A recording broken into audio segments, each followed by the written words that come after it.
You're very, very welcome to our October edition of Practice News, a packed webinar. So without further ado, Conal, I'm going to actually ask you to click on to the headlines and I'll tell you a little bit more about what's coming up in today's edition.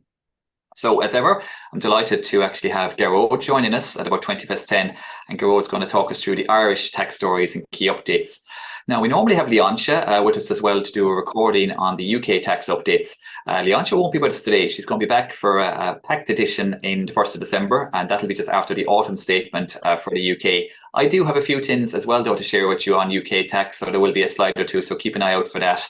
So not ignoring UK tax and so on. Now, one of our key features here today will be a regular feature that we have on with the Director of Personal Standards, Aidan Lamb, usually every 6 months or so on the show here, regulation and your practice. So Aidan's going to talk with us this morning about a few key regulatory issues that have arisen in the last couple of months. One concerns investment business and insurance PII cover for that, new stipulated cover from the CBI and rates of cover and so on. And he's going to talk through some issues as well from the most recent Institute Professional Standards Regulatory Bulletin, number 35 that was issued actually just at the end of August. I'm sure you're familiar with it. So that's one piece, and Aidan will be with us at about, I think the last part of the show, about 20 to 12. Now, the childcare crisis, I'm sure everyone here is aware of the crisis. A lot of our members, maybe in their 20s, 30s, 40s, would have young families and might be seeing the real impacts of this in their day-to-day working life and family life. But even for every business owner, for every practice owner, there are impacts as well with staffing and both getting staff and so on, but also holding the staff and staff that are impacted by this issue.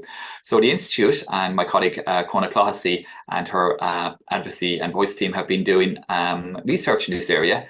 Stephen, actually, Lowry would have talked on it back at the September webinar. And so she's going to give us an update on the advocacy efforts with the Irish government and with the Northern Irish government on this. And also we're going to hear from two practitioners, from Ashley and Maria, on their practice stories and their thoughts on this issue as well. A little bit more on that in a minute.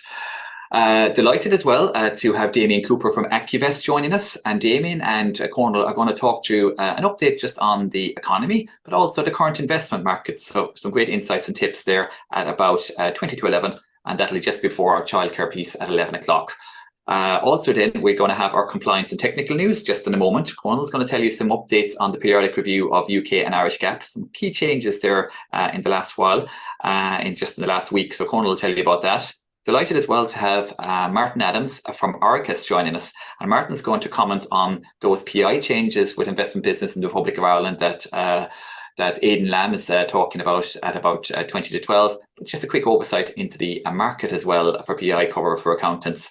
And there's the latest professional accountancy news with Dee Moran. The CRO, of course, is still working through its changes on PPSN numbers for all directors. And a welcome addition as well, a European Commission news that I'll talk to you about in a couple of minutes, and Dee will give you a further update on as well. So pack show. If we go ahead again, Conal, the next actual slide here, delighted to be joined again by Cona Clohessy. Cona has been with us, I suppose, from the very start back in 2020 as our Brexit lead and then our tax lead for the Republic of Ireland. And Cona is currently our public policy lead, tax and public policy. So great to have you back, Cona. Aidan Lamb, I'm sure you're all familiar with, our Director of Professional Standards.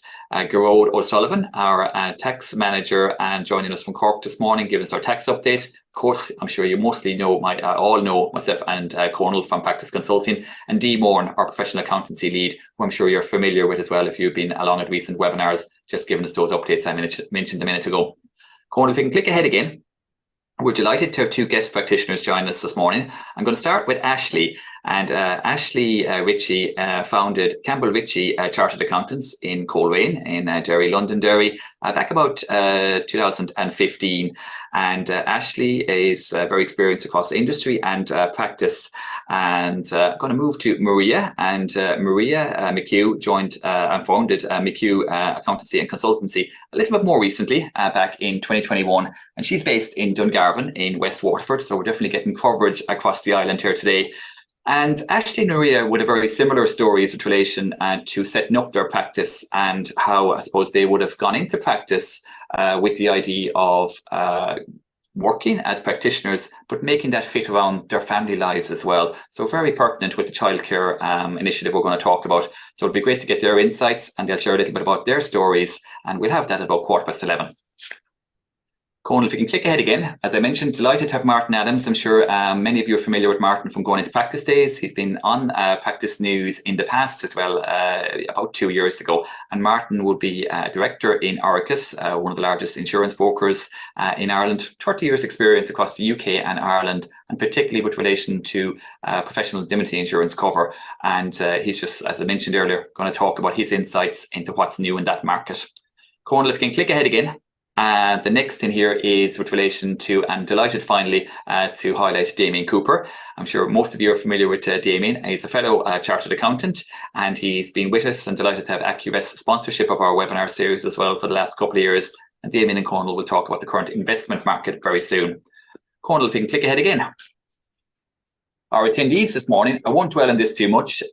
We have a record attendance level. The figures I've been given just up to 10 minutes ago, 565 people booked on this webinar. So it's great for the support, and I'm glad obviously that most people hopefully are finding this series useful. It's been growing over the last 3 years. Our attendee levels, you can see there where they're from, mostly from the island of Ireland. We have some people as far away though as Australia. And if you're tuning in this morning, you're very, very welcome in Australia. This is where we're from. Fair to say, right across the 32 counties of Ireland, people have booked on this morning. I don't think I've ever seen the map quite so covered in dots before. It's so if there was a bingo game, we'd have a full house, I think. Anyway, there you go. Great to have you all. We would. So great to have you on. Now, I've actually given you the quick overview of the timetable this morning. That's again just to get where we're at.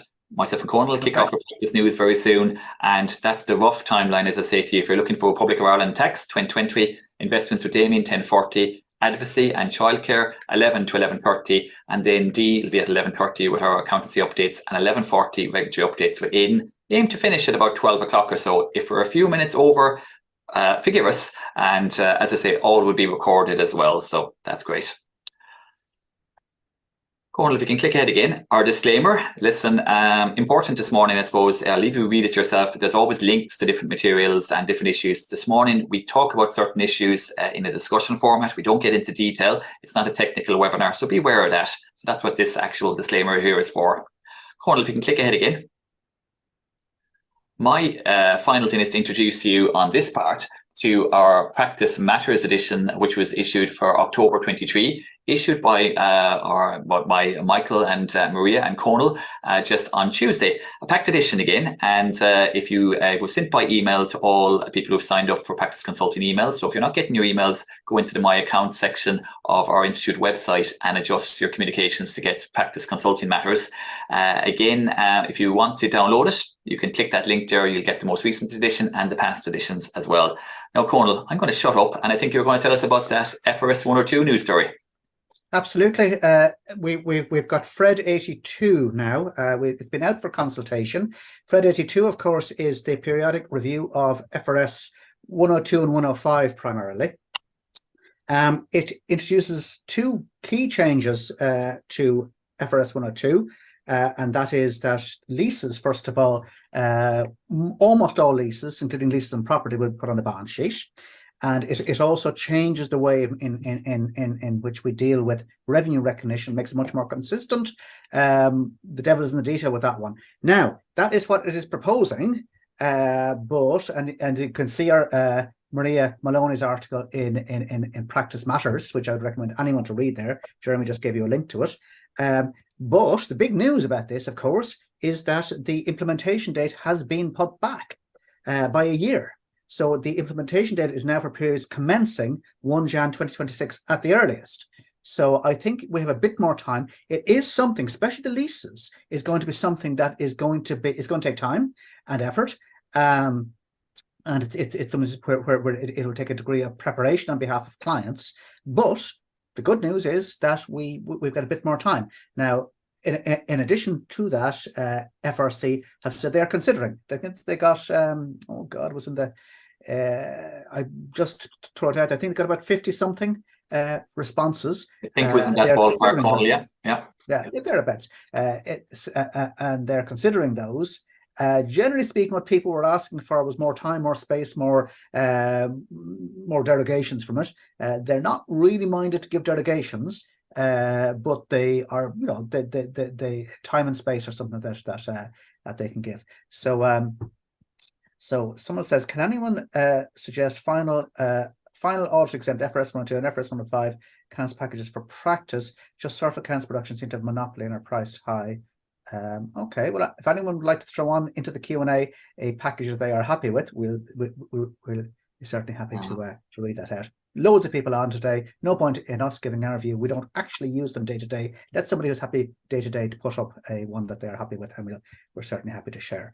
Jeremy, I'll hand back to yourself to talk about size threshold. Really, I welcome European developments from the European Commission. Some of them be more welcome than others, and the actual European Commission consultation to increase the company size thresholds.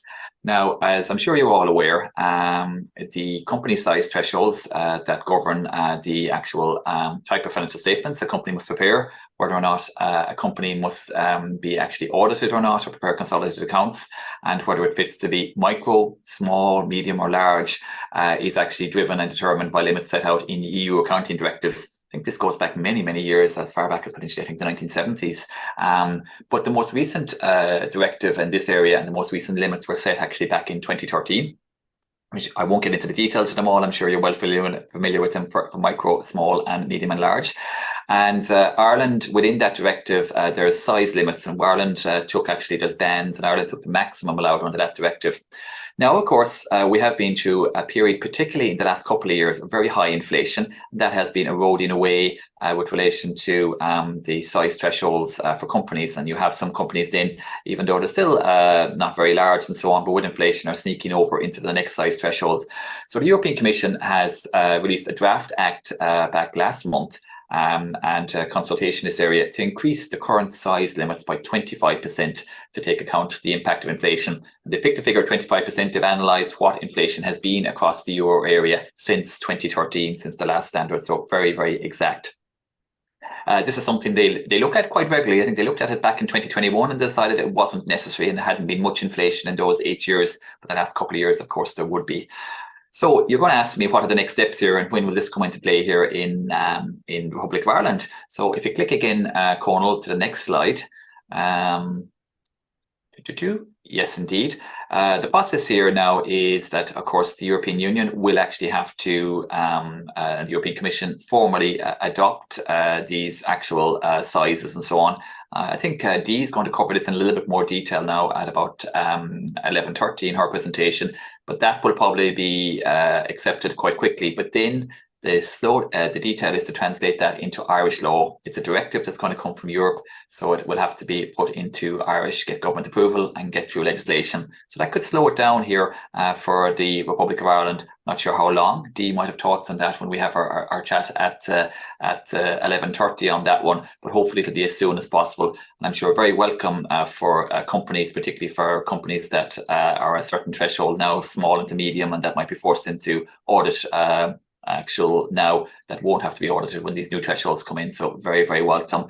I know I'd say it's just the financial numbers as opposed to the staff numbers, Jeremy, but we can clarify that later. Yeah, it would be just the financial numbers, not the staff numbers. No, the 10, 50, 250, that'll stay the same. The financial numbers will increase, as I say to you, by 25%. And so basically, look, there's a little bit more detail. We just want to give you a heads up that this is coming, because we do get asked this question quite often.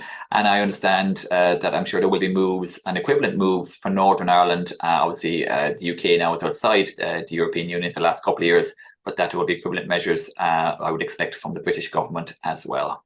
So that's that. Dee will give us a little bit more of an update later on this. Finally, before I hand back to Garo, just to say to you, Chris has put the actual slides for Practice News, if you actually are looking for them, into the chat function there about a few minutes ago. So please go in and actually download them there if you're looking for the PDF of the slides.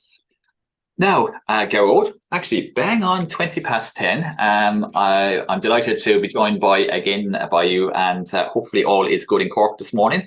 And I know you've had a busy September, and you've your big day, the biggest day of the year, coming up next Tuesday afternoon, yeah? Hi Jeremy, yeah, it's budget day next Tuesday, so we're kind of waiting with bated breath now to see what's announced. I just was reading in the Irish Times there this morning that apparently the sources, or someone close to the discussion says just still a lot up in the air. So look, we'll Yes. I suppose yeah, it'll remain to be seen now just what gets announced, but yeah, they have a tricky one on their hands, don't they? I suppose trying to balance, reduce, or increasing bans appropriately, putting a bit more in people's pockets at the same time, not exacerbating inflation. So it's a tricky budget for them to It's manage. a very fine balance. It's a very fine balance. I wouldn't like to be in Minister McGrath's shoes trying to keep everyone happy. It's a thankless task, and you'll never manage it. But I'm sure they'll do their best anyway to balance that tax and spending requirement, as I say to you. But listen, you've more to tell us about. So tell us more about your work over the last month. Yep. So if you want to pop on to the next slide, Chris, if it's there, just so people can see. Yeah, great. So um just wanted to mention a few things that have been coming up and an update on things we have spoken about previously. So the first there is on professional services withholding tax and GMS income. So anyone who is working with GPs on the call today will be aware of sort of ongoing discussions or there are discussions that have been ongoing, I suppose, for around 2 years now. And this is arising from a tax appeals commission's case, which was to do with the assignment of income from by a GP into a company, and it was to do with the assignment of private income and GMS income. So the private income is apparently okay according to that case, but the GMS income is this general medical services income. It's income under the general medical services contract. So revenue have recently circulated a note via the tax administration liaison committee talc, which we sit on, and uh, the proposal now is, or their view rather of the legislation is that the GMS income is assessable solely on individual GPs. So the GMS income, in their view, does not form part of the partnership income. So this is obviously going to be quite a significant change, and I suppose right now the change is coming and guidance will be released in the coming weeks. Um, I suppose setting out what revenue expect from taxpayers in this regard. Uh, Yesterday we have sent in feedback on our thoughts on this. I suppose approach to administering GMS income. Obviously, this is going to have impact. It's going to, I suppose, the commercial impact of this, I suppose we're really trying to highlight to revenue. In particular, things like the fact that a GMS contract is often administered across a practice. So even if it is in the name of a single GP, often and in fact, it's encouraged, as far as we understand it, that other GPs in a practice can see patients on a partner's GMS list. So the new changes, I suppose, will create initially, I suppose, the thoughts I think among GPs via the IMO and different organizations was that this is more of an administrative issue that will essentially just impact the work that we'll be doing in the background to, I suppose, prepare the accounts and ultimately to pay the taxes. But I think the significant administrative burden this is going to create is now kind of, I suppose, clear to everyone. And as I say, we have a letter gone in, or not a letter, rather feedback. And this is typical through the talc process where we'll feedback on guidance and kind of give thoughts on, looking for clarifications that might be helpful, etc., etc. But I suppose we will be, I suppose, I suppose it's hard to say if revenue will change the position because they have reviewed this. They have reviewed the Tax Appeals Commission's case, and in their view, uh, GMS income cannot be shared across the partnership. So This will have, I suppose, implications in terms of the allocation of expenses, certainly on the allocation of PSWT credits. And it may, I suppose, the feedback we're hearing is that this is likely to have an impact on, I suppose, practices procuring GMS lists and particularly employed doctors. So, at the moment, a doctor, a GP who's an employee of a medical practice can actually get a GMS contract called a zero panel contract. And with that contract, they don't actually need any, they don't need to get any GMS patients themselves, but it entitles them to the benefits of having multiple doctors with a GMS contract. It's such as, a practice manager and certain other things like this. But that GP now, that employee will have to move into self-assessment, and I suppose there's further issues there, in terms of just, again, administration for those employees now becoming self-assessed. So this is quite a change. I suppose until the guidance itself is published, I don't want to. I suppose there's only so much more we can update on until, as I say, until this is actually out and revenue have finalised it. But I guess at this point, what I suppose the key message is that this change, there has been a change in practice communicated, and it's going to apply. If assuming it's going ahead, it will be applicable from the 1st of January 2024. And it's obviously going to require just a significant change in how accounts are prepared and ultimately how taxes are paid. So keep an eye on our weekly tax news, which I'll come on to a bit later, where we will be continuing to update you on the discussions that are taking place in this regard. But I suppose for now, if you do, as I say, if you're working on behalf of GPs, I suppose there's going to be a shift in how you'll be, as I say, preparing accounts and then ultimately paying taxes. So I suppose a further measure that's not a good news story, unfortunately, is this enhanced reporting requirement for employers.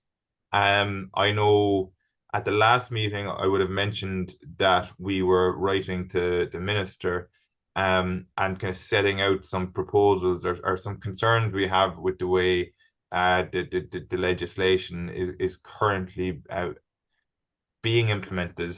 As I suppose first and foremost is this requirement that when you are making a payment under when you're making a payment which is listed as a benefit under this new regime, we call it ERR for short, the enhanced reporting requirement, that you will have to notify revenue on or before you actually make the payment. So you can probably tell that this is coming from how PMOD operates, that you report to revenue when you pay salaries, but of course it's quite different in terms of the systems used to pay salaries and the systems used to record and pay expenses.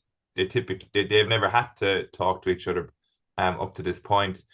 At the most recent meeting we've had on this topic, I suppose revenue's view is that the requirement to report essentially in real time is the strict interpretation of the legislation. So I suppose we have, as I say, what we're hoping at the moment is that our letter to the minister will be well received, and that at least the requirement to report on or before may be relaxed. But I suppose in terms of preparing for the year ahead, I suppose you'll have to be proceeding for now on the basis that from the 1st of January 2024, that the expenses that are reportable under this new regime will have to be, administered under this new system. So it's unfortunately, and this is something we've communicated with revenue, we don't have detailed guidance that we can share at this time, and nor do we have any real or meaningful insight into the software systems that you can utilize. So I suppose in this regard, I'd be encouraging you as soon as possible to talk to your own software providers and see what they are doing. Indeed, if they're not aware of this, please email us at tax@charteredaccountants.ie, and this is all helpful information. But I suppose what we've been told is that I suppose revenue have been engaged extensively with the software providers, and that many of them are on board with what would be needed here. We're aware, of course, that this is going to be an additional cost for businesses. I suppose the feedback from revenues is that perhaps it won't be a big cost, but that's sort of a zero sum game in terms of, we think one thing, they might have a slightly different view. It's really just preparing yourselves now for what is coming down the tracks. The ministerial order giving effect to these provisions hasn't yet been signed, but we have no reason to believe that it won't be signed in advance of the new year.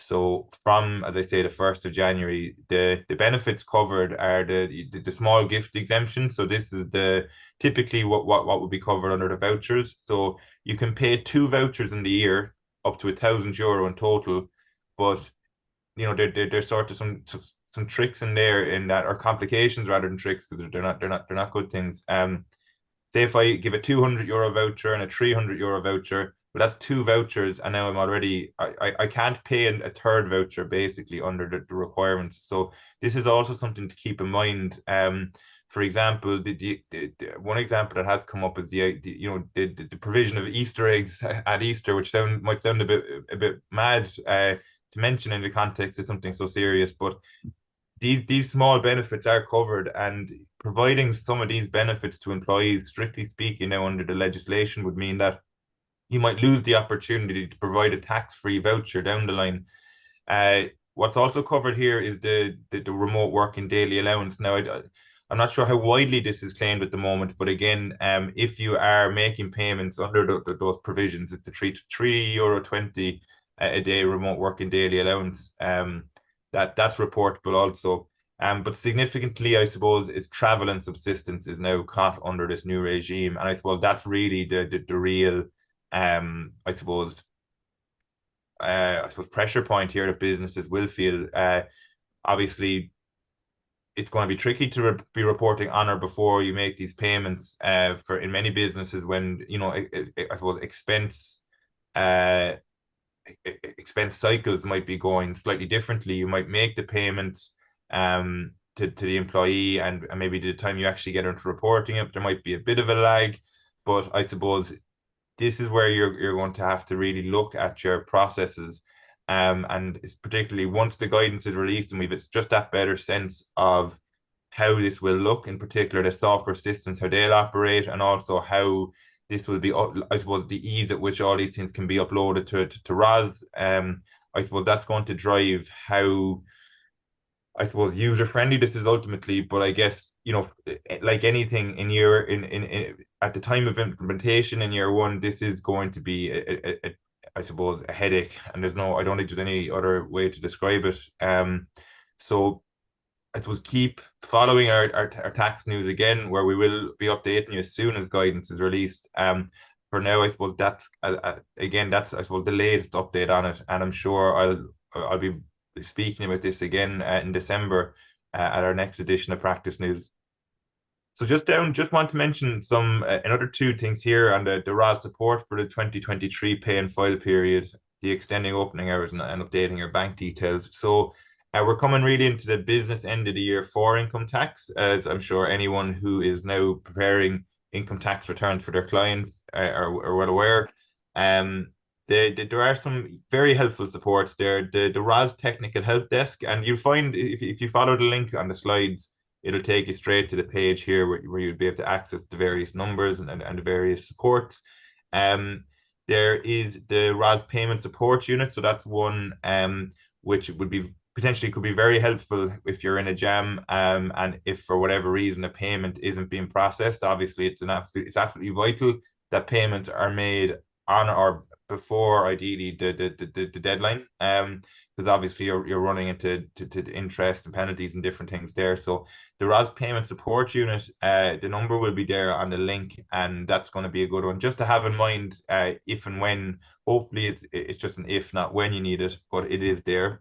The other thing to mention, as it says there, are the extended opening hours. So particularly from the Monday, the Tuesday, and the Wednesday. That's the 13th, the 14th, and the 15th. So for the 13th and the 14th, the RAS Technical Help Desk, the Business Taxes Unit, and the Collectors Generals Division, their phone lines will be remaining open until 8 o'clock.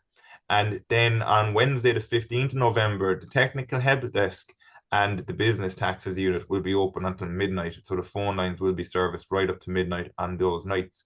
Again, the telephone numbers for these different services are available through that link in the slides.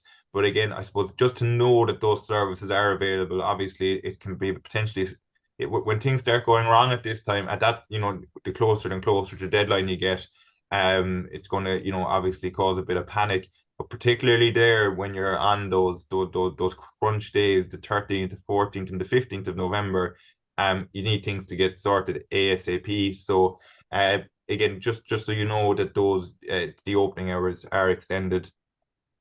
Just to mention then on the vacant homes tax revenue, in September, Revenue published a new tax and duty manual setting out, I suppose, some helpful guidance on the administration of the vacant homes tax. So just more linking it here without going into too much detail there with the vacant homes tax, just so you know the guidance is there. I think there's been quite a lot of discussion at the TALC meetings on the vacant homes tax, and I suppose the different bodies, including ourselves, have fed back into Revenue where we feel further guidance could be provided, just to make, I suppose, it more user friendly and useful.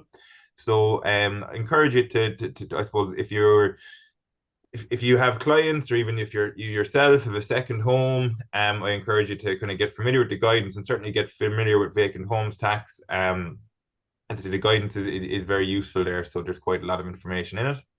So just quickly now, just conscious of time here. So just want to mention a bit about Budget 2024 and what you can expect from the tax department. So as one of the recurring points below is Chartered Accountants Ireland tax news, and tax news goes out every Monday.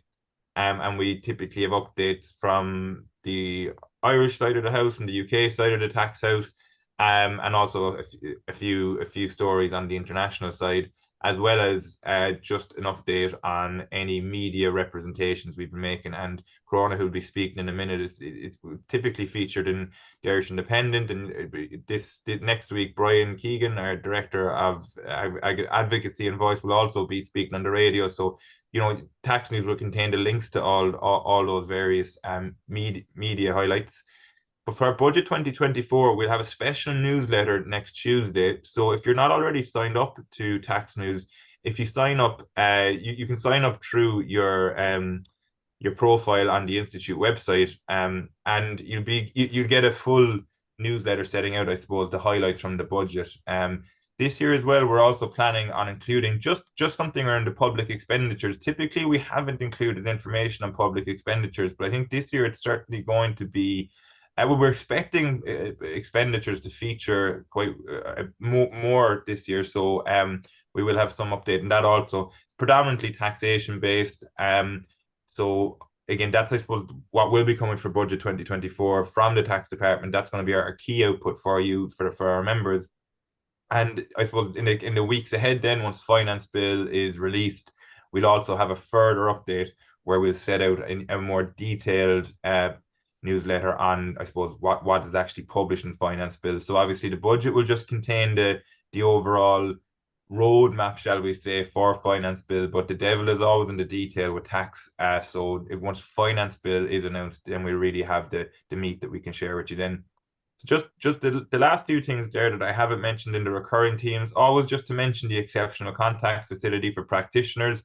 So especially as you're moving into filing season, Revenue have advised, that there's been a lot of positive updates with the My Inquiry service, but like any public service, there's going to be exceptions where things don't go according to plan. So the exceptional contacts facility is always available to you as practitioners where you're trying to engage with Revenue and you haven't got a response within the agreed time frame. You can go down the exceptional contacts facility, and the feedback from members and from practitioners using the service is that the feedback once you go into the exceptional contacts facility the response times are very satisfactory. So obviously you can't go straight down that route to sort of usurp the initial process. You have to go through sometimes the unfortunate kind of slog at times of going through my inquiries. But as I say, generally speaking, my inquiries it's improving, and that's certainly very welcome for all involved, and it's a credit to revenue that it is improving all the time. But as I say, they've always communicated back to us that the exceptional contacts facility is available just where things don't go according to plan. And lastly, just to mention TaxSource Total, this is our complete online tax resource that's available to all for free.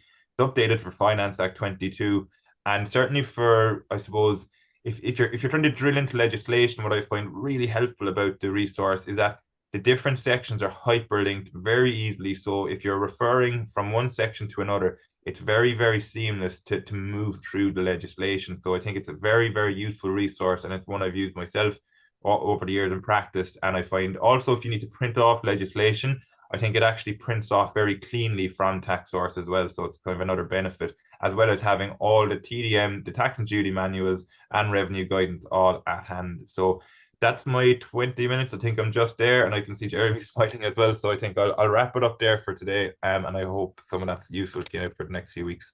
Gerard, thanks very much. Firstly, my compliments. Bang on mark, 20 minutes. So you covered a lot there this morning. I know, yeah, the enhanced reporting requirements, that is going to be, I think, a very tricky issue for employers. I'm not sure how revenue thought about all of that, as I say to you, and potentially further our agents and accountants as well. So hopefully that's some progress and sensible solutions can be found there.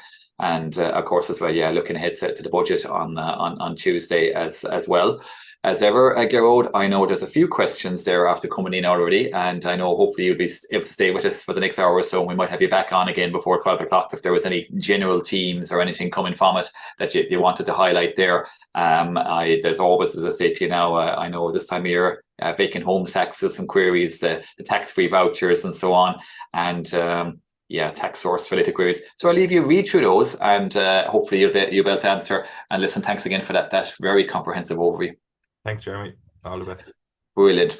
Well, listen, Conal, I'm going to hand over to yourself, and I know it's yourself and Damian. You have a very busy 20 minutes planned. I'll actually have my pen and paper here now. I'm going to take down my investment tips here as well, as I say to you. So I'm looking forward to it. Absolutely. I think Damian is with us. So Damian, if you could possibly switch on your camera, and we'll just get going. We're delighted to have. Thank you. There you are, Damian. Morning. How are you? Good, thanks very much. Great to be here. Delighted to be. Absolutely, and we're delighted as always to be sponsored by Acuvest. Damian is the head of investments and private clients there in Acuvest. Well, I'll just move on to our slide here, Damian. Just one second. That's us. Now, Damian, listen, come here. Just tell me a little bit about Acuvest and why Acuvest is different. Yeah, well, thanks, Conal. And again, we're delighted to be here and delighted to continue our relationship with the chartered accountants and the members. I suppose how we help clients. I suppose we're an independent investment advisory business. So we really help our clients to articulate to start off with, and then define what they're trying to achieve from their investments. So, and why they're trying to achieve that. So whether that's a pension fund, obviously trying to meet the benefits that's promised to its members, or the members that the members are hoping to get from their pots, or individuals, be they business owners or wealthy executives, where they have their pension pots that they need investment advice on, or maybe some business assets that they need investment advice on, or even their personal assets as they get towards at that stage in life where they've accumulated significant assets.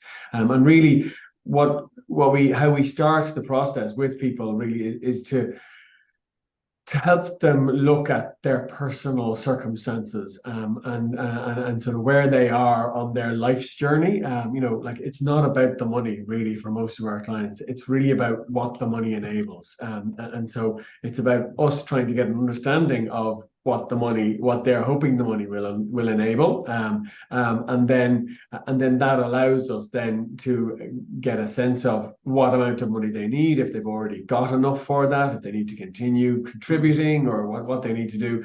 And it's an input. Then it gives us the context for their what we call then their investment objectives. So we sort of say, well, this is your financial objectives and your investment objectives. And then on top of that, we get in to start designing an investment strategy then that helps them to achieve those goals. I can't emphasize enough that I suppose as independent advisors who don't sell investment products, we don't actually, we'd be delighted to meet people who are well set and who just need a bit of advice on tweaking their strategy, or need comfort on the fact that they're in the right place and that they've done very well. In reality, most of our clients are far too busy to be worrying about managing their investments and managing their money, really, and it never gets to their, to the crucial stage of it needs to get done today. They've got busy lives, busy schedules, they're busy running their businesses, or whatever, and so they don't have sometimes the expertise. Sometimes they do have the expertise, but they don't have the time. Or sometimes they have both, but they just don't have the interest. And they're kind of thinking, I'm very busy. I don't have enough interest to really get into worry about managing this. And so they hire us to help them get an understanding of where they are versus where they need to be, and then develop a strategy around that. And then on an ongoing basis to oversee that strategy. And so really what we can do is we can tell them what assets that they have at the moment, or investment they have at the moment, whether they're good value or bad value, whether they're fit for purpose, how they fit into their overall portfolio, and in their overall strategy, and then the bits that they need to build around that. So maybe a little bit of extra defensive assets, or a little bit of extra growth assets, or maybe tweaking things that they've got at the moment. And really then what we can do is we help people implement that, because we charge fees for our service. So we're charging an advisory fee, and therefore we don't accept commissions. We don't take commissions from on product sales or investment products. So what we can do usually is we end up saving our clients a lot of money by getting them sort of wholesale access to investments, because absolutely, Damian, and that's very important, that clients aren't simply put into something because that's where the commission is, which is absolutely great. And look, I find these insights that you give us really interesting. I think accountants, generally speaking, people expect us to have a perspective on the direction of the economy, the global economy, the local economy. People expect us to have a view on interest rates, where they're going. Generally speaking, if people have surplus funds, where they should go, how they should go, what they should be thinking about.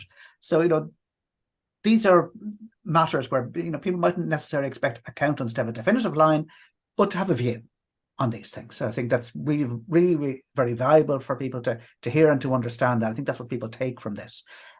Listen, when we were talking last, we certainly talked about interest rates, the high interest rate environment, and the global uncertainty. What's happened since then? Where have we been going since then? Yeah, well, actually, I suppose where we are is that interest rates have stayed high. I suppose what's really driving the markets at the moment, and has been driving the markets really for the last few years, is inflation. I might share one slide if that's Sure. helpful, Conal, just one that I pulled together. So I'm hoping this has come up for people now, and that they're able to see inflation levels. And really what we want to focus on here from our perspective, from a market perspective, the first thing to focus on is this blue line, which is the US inflation, because US inflation is driving US interest rates, and the US interest rate and the yield on the US interest rate really tends to be the risk-free price of money for the world. And so therefore stock markets work off that, companies work off that. Obviously, from a European-based advisory perspective, our clients generally are worried about the price of money in euros, and usually then the euro inflation and euro interest rates are more relevant to them. But if we look at overall investment markets, they tend to still, the US dollar is still the reserve currency of the world. And so therefore, looking at what's happening in the US is very important still as a bellwether of what's likely to happen. What you can see on this blue line here, and I know there's a lot of lines on the screen, so apologies for that, but this dark blue line here, you can see that through 2022, we had that inflation continuing to come up. If we remember back to 2021, at that time, inflation was going high, but the term that was in use across all central banks was transience. And they were talking about inflation being transient and that it really just being a post-COVID bubble, and that it would work itself out. We didn't fully believe that. In fact, I was looking back on notes of when we've had a chat with chartered accountants, back in 21, and so we didn't believe that then. We still don't believe it now. But through 2022, what we saw happen was central banks decided that actually this is going to be it's going to be something that's going to stick around for a bit longer, and therefore they started raising interest rates. You can see that what has happened is that inflation has come off a long way. So if you look at the US, for example, they touched on 9% inflation. And then you look at, in the middle of the summer, they got back down to 3%. The euro, which is in the euro area, which is more important for us, I suppose, from our core, business experiences of what's happening to the cost of running a business, and from our perspectives, from a human perspective on our cost of living, you can see that the euro inflation level lagged the US, and so therefore it was lower, and it was longer before it hit that peak. So it peaked in October of 2022 rather than June of 2022. That also has started to come down, but it hasn't come down to the same level. So you can see that that is still north of 4% at the moment. What markets had been looking at, is looking at, well, have the interest rate rises been enough in order to bring inflation back under control? Because that's what the central banks need to do. The US Fed has a dual mandate. Number one mandate is to manage inflation, but two, actually, they do have a mandate to manage the economic growth in the US. The euro, the ECB only has a single mandate. It is to maintain inflation stability, and its inflation target is 2%. So if you look at, they have done an awful lot of interest rate rises, and that has started to work, and it has started to work to an extent, but they're still stuck around about this 4% level, north of 4%, which is a long way north of a 2% target. So the ECB has done a lot, and the central bank has done a lot with its, it's almost a 4.5% rise in interest rates that we've seen over the last year. And that has started to bite. And you can see that inflation, some of it has come down a lot, but it's still a long way off. What the ECB, what the Fed had started to say was that they believed that they had done enough interest rate rises to bring inflation back under control. And you can see that their inflation had come back down to 3%. What has been spooking markets a little bit recently is that inflation has started to creep back up again. Some of that was due to oil price. But really what is really surprising under all of this is that inflation has been very high, which means that the cost of living is getting higher for people. Interest rate rises have been very, very strong, and it's been surprising how resilient economic growth has been. If you look at and the real reason for that, I suppose, is that we've got this really tight labor market across the developed world. In the US, tell us about it. Yeah, in the US, you can't get staff, you can't get enough staff, so employers can't get enough people. I'm sure it's an issue for members in practice here as well. Anytime I talk to people that are running their own businesses, and as a business owner myself, I'm aware of it. It is hard to get people to take jobs. It's hard to get people to fill jobs. And then they're also looking for pay rises because they have the confidence that they can walk somewhere else. And so that is what's underpinning, inflation. It's what is underpinning, the economic growth has still been stronger than we would have expected given the price rises. Do we see any hope in the sort of next few months for a turnaround in interest rates? We don't see. So unfortunately, not Conal, is the case. So we were looking at interest rates. The Fed and the ECB talking about having reached peak rates. What we've seen recently is actually those with that inflation going back up again in the US, and with signs of it potentially stopping falling or falling at a lower rate in the Eurozone, there's a little bit less certainty about the fact that we've hit peak rates, and now markets are pricing in the possibility that the Fed will actually raise rates again, maybe in November. So that's not a good news for anyone who's a borrower. It is good news, thankfully, for people that are savers. So that's, you know, so from a high level perspective, it's really inflation is the key underpin at the moment. And so what we would have expected, again, as I said, with those interest rate rises, is that should have come down. Economic growth should have stalled a lot.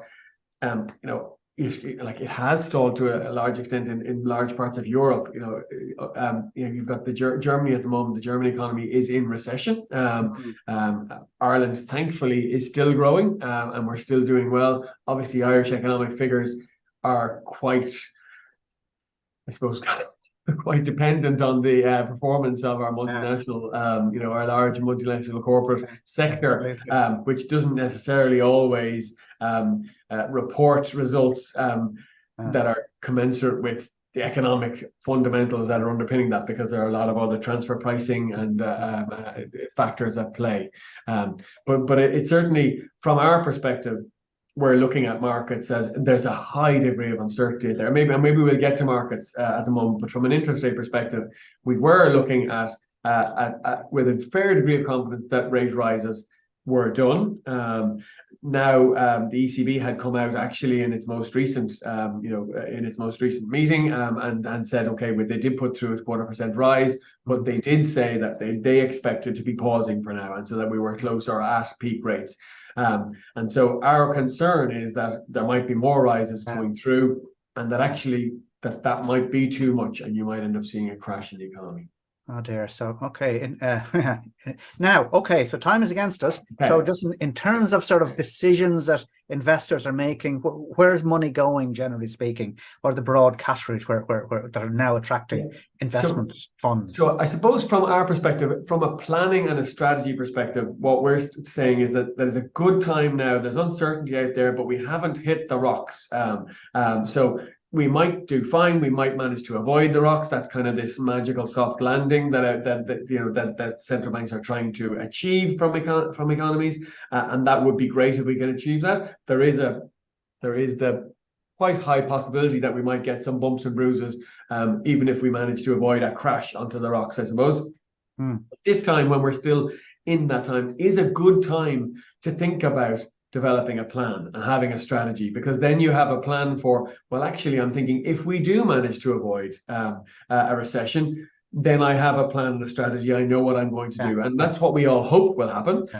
And if I do get a period where there is market uncertainty, well, then actually I've thought about where my overall strategy should be, where my portfolio should be, and I'm armed and informed enough to be able to make a decision at a time that essentially will be uncertain, will be more uncertain, and there'll be more fear around. And having a strategy and a plan arms you and I suppose enables you to make the right decisions at the right time and take opportunities when you can, and not just be, I suppose, beholden to what we term sometimes as financial pornography. All the headline grabbing stuff that's out there. It's news, but it's not necessarily information. It's data and news. Can't necessarily follow the last big headline. The one thing that, and if I could share just one more screen for like one thing that I suppose is a call to action at the moment from our clients and for clients in general and for businesses, is if we look at this, this is the European short-term interest rate, and this is, you can see that a year ago, or just over a year ago, that was at that minus 0.5%. Was ECB rates were at minus 0.5%. The short-term interest rate market was trading at just lower than that, because it tends to just lag that ECB rate. This is the rate at which banks lend to each other, and investors can access this by participating in money market funds. If we see what's happened over that year with all those interest rate rises that have come through, that rate has gone from minus 55 to 60 basis points to 3.9% now. So that means that as an investor with cash, I can now put money into a money market fund and earn 3.9%. Now, obviously, there are fees and charges that are associated with that. It is an investment decision. It's an investment product. You need to manage it. But it does have daily liquidity and it has diversification, because these funds can only have a maximum exposure of 5% of their money with any one counterparty. So they're already actively managed in terms of managing the risk that is associated, again, a small risk that's associated with bank deposits or possible bank restructurings or failures. But they're good instruments. They're well managed. They provide liquidity, and at the moment they provide 3.9% returns, which, you know, what we've seen in the Irish market is bank deposit. There is no competition in the Irish market at the moment, or very little competition in the Irish market for lending or savings. And banks, despite their headlines of talking about, you know, that potentially some retail investors now can get, you know, potentially 2, maybe 2.5, maybe 3% returns on their deposits. When you look underneath the bottom of those, they tend to be lots of small print, and it's really only maybe for a maximum of €1,000 a month or €2,000 a month. And so therefore what we're seeing is companies and individuals who have cash on hand, even their rainy day fund on hand, are essentially leaving it on deposit with the bank at 0.5% or less. The banks essentially are taking that money and depositing it with the ECB at 4%. So they're availing of this higher interest rate and they're making the money on it.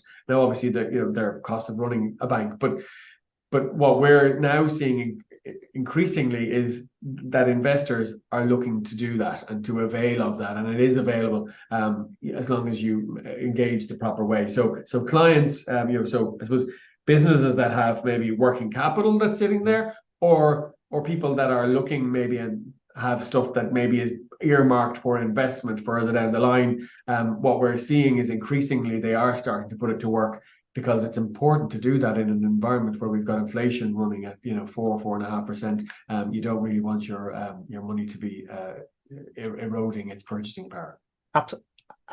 Absolutely, Damian. Now, I would just caution our members that this investment business is a regulated area. A lot of our members would not be regulated to give direct advice on that, so be careful. I mean, you can talk to your clients about the principles here, that they need to invest their money wisely. They need to have a plan, as you're saying, a strategy, and they need to respond to events as they're talking. They need to have a rolling strategy. You can't just have a strategy that you made 2 years ago or 3 years ago. But our members, generally speaking, well, a few are authorized to give advice at that level, but few. So you need to be very, very careful around that. As I say, regulated area. I know we're going to be speaking to Aidan later on. Not sure if Aidan's going to touch on that. He is. We're going to be touching on investment business. But there you go. I know, and we're almost out of time, Damian. But just to say, there's a deadline coming up for pension scheme, which people need to be aware of. I know we've mentioned this before, but I think we're coming quite close to it now, aren't we? We are, yeah. So there was a deadline the end of last year for schemes to be for schemes that are managed under a trust, I suppose, which is most occupational pension schemes historically would have been done in that manner. They needed to be compliant with the legislation that had come into place in the previous April, called IORPS 2, which basically just is puts a governance framework around the way you need to manage investments, and so it's an important. It's a high bar. It's a sensible bar. It's a good governance bar, but there's a lot of concerns. A lot of regulatory requirements in terms of having to have a risk manager in place and having to have an internal auditor in place. And so it just means that smaller schemes are less viable than they were previously. They were supposed to all be compliant by the end of last year. There was I suppose an except for allowance by the Pensions Authority that if you had decided you were going to wind up your scheme, that you could take another year to get that wind up done. I suppose recognition that the industry is a little bit overwhelmed by the implementation and the requirements associated with the implementation of IORPS, but that is an extension to the end of this year. So that wind up needs to have been completed by the end of this year. And so if you haven't started the process, you should just reach out to someone like ourselves, or your pensions trustee or your trustee advisor would be able to help you on where you are and where you need to get to. Absolutely, absolutely. So, Brenda, if any of our members want to get in touch with you about any of this stuff, or you're open for business, once again, it is probably a referral. I think maybe we'll just mention it again towards the end. I'm talking to Aid just around the mechanics of that. But I mean, certainly it's something that people should. I mean, if people have the expertise to give the advice, some of them can, but otherwise, don't sort of just tell people about. My advice to our members is don't simply tell your clients about specific investments. Yeah, but we do. I mean, we work with a lot of accountancy practices who are very happy, I suppose, because they aren't interested in getting involved in investment advice. They're very happy for someone like us that isn't selling products or or their services. All we do is provide advice. So we go in and we talk to someone and say, you need advice, or you're not, you don't like us, or you're not an appropriate fit for our fit, but this is where you need to go. And so it's a very easy process, and I don't think there's a regulatory requirement for them. It's not a positive referral whereby they have recommended and are earning a fee for that, is my understanding. So they're happy. It's an introduction rather than necessarily a referral. I think. Okay. Okay. We have another word with you can check that out maybe. Yeah. Yeah. Absolutely. Yeah. Damian, delighted to have you on board. Delighted to have you on board. Thank you very, very much. It's great to talk as always. And apologies to Jeremy. We're after I think going a little bit over time. Yeah, no, not to worry. No, very insightful. Very insightful presentation there, and I covered a lot there. I know, Conal, you're going to try to get the slides back on Tim first there. Talking away here at the moment. No, Damian, there's a couple of questions after coming in there as well, and I think a lot of them might be something where somebody, as Conal mentioned, would need to get in contact with you. Perhaps you'd need to have a consultation with them. As I say to you, it's asking about specific products, specific banks that would be paying X amount of interest, different things like that. Have a read them yourself there. Hopefully you can stay on with us for a little while anyway, and if there's any questions or thoughts that come to you actually before 12 o'clock, that'd be great. And as I say to you, your email address is there to contact as well. I think there's info@Acuvest and also Damian C at Acuvest in the previous slide as well. And I'm sure, Damian, you're delighted to talk with any of our members about investment advice and options. Yeah, and I don't think my phone number's up there, but if you look on the website, my phone number's on the website, www.acuvest.ie, and so please feel free to reach out. I'm delighted to have. Well, Damian, thanks again for joining us this morning. Well, listen, moving from investments through to another very pertinent area for everyone. As I mentioned, delighted to have our colleague Crona Clohessy joining us again on Practice News. You're very welcome back, Crona. And like myself here, I think you're joining not a million miles from me here in Clontarf either, as I say to you. And Crona, I know you and your team have had a very busy couple of months, both with different events, gathering information from our members, both in person and online over the summer months in Republic of Ireland and in Northern Ireland on this childcare crisis and so on, and how it's impacting our members.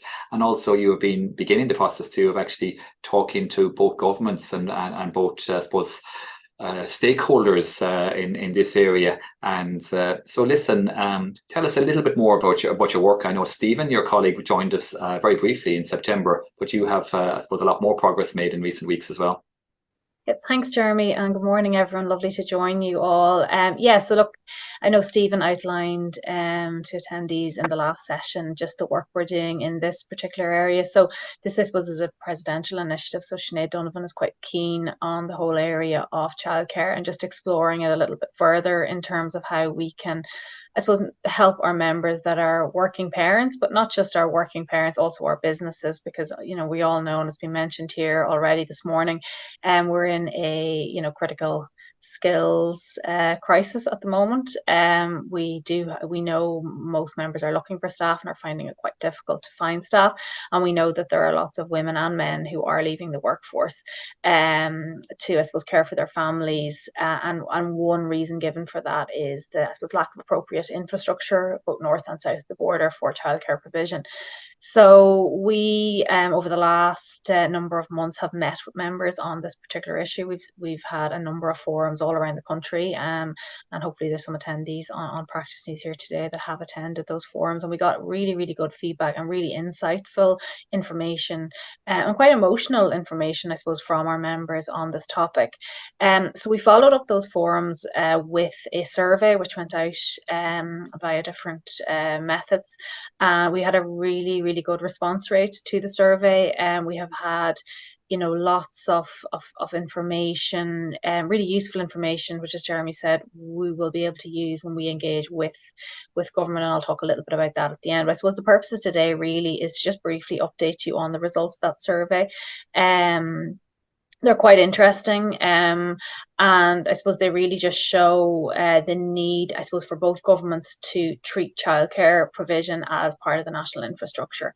I think somebody at one of the forums said, housing dominates the media, particularly in the south at the moment, and if that wasn't a national crisis, childcare would potentially be another one. And I know we've just come out of last week, there was a strike down in the south by childcare providers because I suppose they just want better. So I suppose our policy work, we believe, that quality care for children, affordability for parents, and adequately resourced childcare services all contribute to a functioning childcare system, but not just that, also to an enhanced economy. So we're keen that, any work that we can do in this area is to benefit both working parents, but also business, who, as I say, are they're trying to retain staff at this critical time. So I suppose just to jump directly into, you might just flick on the slide there, Conal, if you don't mind, please. So this is kind of in summary the results. So I'll just take you through them very briefly.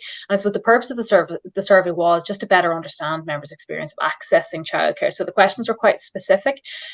We asked members both ROI and NI, and 2/3 of the respondents were from the south and 1/3 from the north. But we'd expect that given the composition of our membership. The main findings were as follows. The majority of respondents had 1 or 2 children, and in the north, most were spending around €1,000 per month per child on childcare. In the south, it was between €1,000 and €2,000 per month per child. And while the majority of parents were using creches and ECI and early learning facilities, there was a significant proportion of respondents that were relying on grandparents or other family members to, I suppose, facilitate childcare responsibilities, and that was slightly more dominant in the north. The biggest issue for members in the north was cost. So 75% of respondents said that cost was prohibitive in a lot of instances, or it was financially draining on the family. In the south, interestingly, cost and capacity were reported in equal measures. So when I talk about capacity, I mean childcare places actually availing of childcare spaces or finding a place to take a child. So that was a much bigger concern in the south than it was in the north. Now, it was still a concern in the north, but it was just much more prevalent in the south. And just in terms of cities and more rural or less urban areas, there wasn't a huge difference in terms of the results. So it seemed to be a countrywide spread in terms of the difficulties reported. I suppose then, in terms of career progression, so we did ask the question as to whether respondents felt their career or working pattern have been impacted by childcare responsibilities. And this was overwhelming. 97% of people in the south said that their career or working pattern had been impacted by childcare responsibilities. And correspondingly, this was 93% in the north. So when we delved a little deeper into the questioning on that, what we did find was in the south, 16% had reduced their hours, 1/4 had requested to work flexible working hours, and 1 in 5 were currently considering adjusting their working hours. In the north, the same questions were asked, and 22% have reduced their hours. Almost 30% had requested to work flexible hours, and 1/3 are currently considering adjusting their working hours. So I suppose for members in business and practice, that's quite significant to think that there are that level of people at the moment considering adjusting their work hours and the impact that has for a business. In terms of the ask, so what members in the South wanted, the majority wanted more places available, particularly in terms of out of school hours, and they also wanted childcare to be cheaper.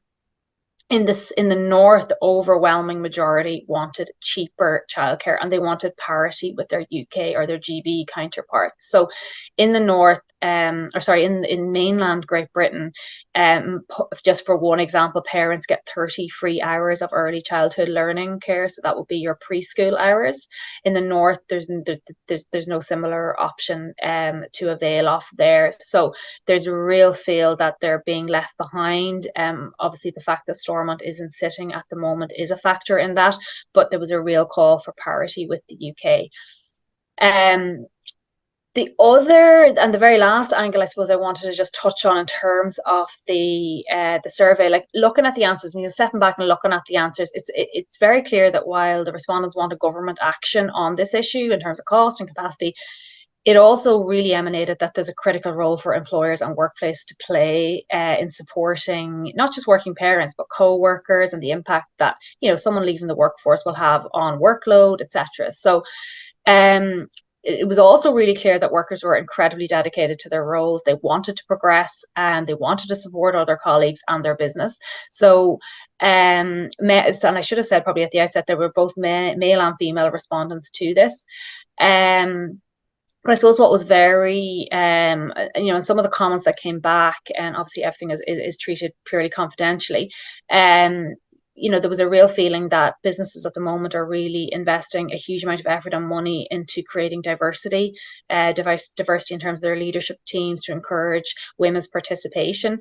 But it's at the same time, there's a disproportionate amount of women in particular, opting out of the workforce as a result of this childcare challenge. So I suppose it's always good as well to look outside of our own research. So we have looked at other research, and I think in the South, the National Women's Council came out with some recent results saying that nearly half of all women are working part-time hours in Ireland, and in the North, 60% of women are only able to work full-time. And I think for one of the most common reasons in the North in particular for economic inactivity among women, so women who don't work at all, is because they're looking after family and home, which conversely was the least common reason given for inactivity amongst men.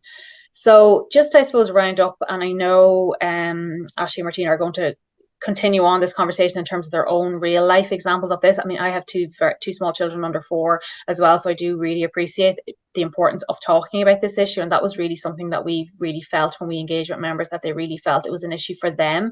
And they do feel, a lot of them are at breaking point in terms of cost and stress, and I suppose, look, the working environment is very different now than it was even 3 years ago with COVID, and that has advantages and disadvantages. So one thing that did come up, and the last thing I'll point out, was, I suppose, around employment or business culture, that there was a feeling maybe that while there are the options there in terms of maternity leave and parental leave and paternity benefit and flexible hours, some felt that, it wasn't the culture or the norm for those hours to be availed of.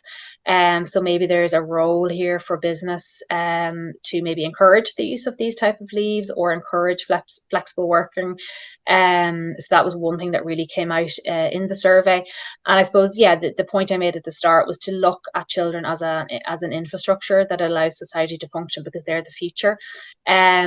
Other comments, and they're very well made, in terms of if someone drops out of the workforce, the exchequer impact of that is less taxes being collected, and there's all sorts of impacts of that. One other area is for children with difficulties or just disabled children. There is a lot more that needs to be done in terms of that, both from particularly from a state perspective, and there's limited places available for parents that are dealing with situations where they may need extra or specialized care. So look, that was the kind of the main points that came out of the survey. It was quite insightful, and I suppose it arms us now. And we have a meeting in Stormont next week with some representatives to discuss this issue. Zara Duffy, our head of Northern Ireland, met with Joe Kennedy, the US Special Envoy to Northern Ireland last month, and childcare was the only topic of the meeting, and there were lots of representation from business there. In the south, the budget is obviously on Tuesday, as Garrod alluded to, and there's lots of talk as to how much funding will be allocated to childcare. We'll be keeping a close eye on that, and then using our research and information to, I suppose, take a step forward in terms of policy in that front. But I think I'm probably just bang on time in terms of 15 minutes. I just wanted to, I suppose, share with you those results. Hopefully you find them insightful. I'm happy to take any questions at all. And I think I'm going to stay on with the discussion in the next few minutes. But thank you for giving me some time to share those results. And thanks to all the members that have got involved and supported this initiative to date. It's really, really much appreciated, because I guess we work on what we hear, and it's fantastic just to get engagement on this really important issue. Rona, thank you very, very much. Yeah, definitely very, very insightful. I've stuck by a couple of things there. That's a second figure there, impact on working patterns, to be so high, 90, 97, 93% of parents, young parents that are impacted by this and moving to flexible hours. I would have guessed it would be high, but never at that level. And that point you made as well on the business culture, we're in a very competitive environment for both retaining your staff, but also for winning new staff. And while we might hear of different initiatives, it's very insightful that people who are actually impacted by this and employees are feeling that maybe it could be stronger, and maybe that businesses need to put more of an effort in here. And we have a lot of employers on here today who are practice owners, have employees, have different things. And I'm sure we have people as well who are potentially impacted by this. So great insights there. Yeah, listen, I know you have an extra slide there, and also Conal, if you can push on, I think that's the extra slide is there, and you've talked through, and Conal, if you can push on again the policy paper you've talked through, as I say to you, about 10. Yeah, I introduced him briefly earlier, but I'll give a very brief introduction to Ashley and to Maria again, for anybody who wasn't with us. And Conal, I know you're going to stay with us as well, as I say to you, for this discussion. And as I mentioned, we have Maria McHugh joining us from Dungarvan and Waterford, and delighted to have Ashley Ritchie joining us from Coleraine in County Derry, Londonderry as well. So we're differently covering the whole island. And I'm going to begin I'm going to start with you, Maria. You're first here on my screen, and then to yourself, Ashley. In a couple of minutes, as I say to you, I know, Maria, some people who might be familiar with Accountancy Ireland, you've been part of the most recent edition of Accountancy Ireland, sharing your story of how you've come to set up your own practice.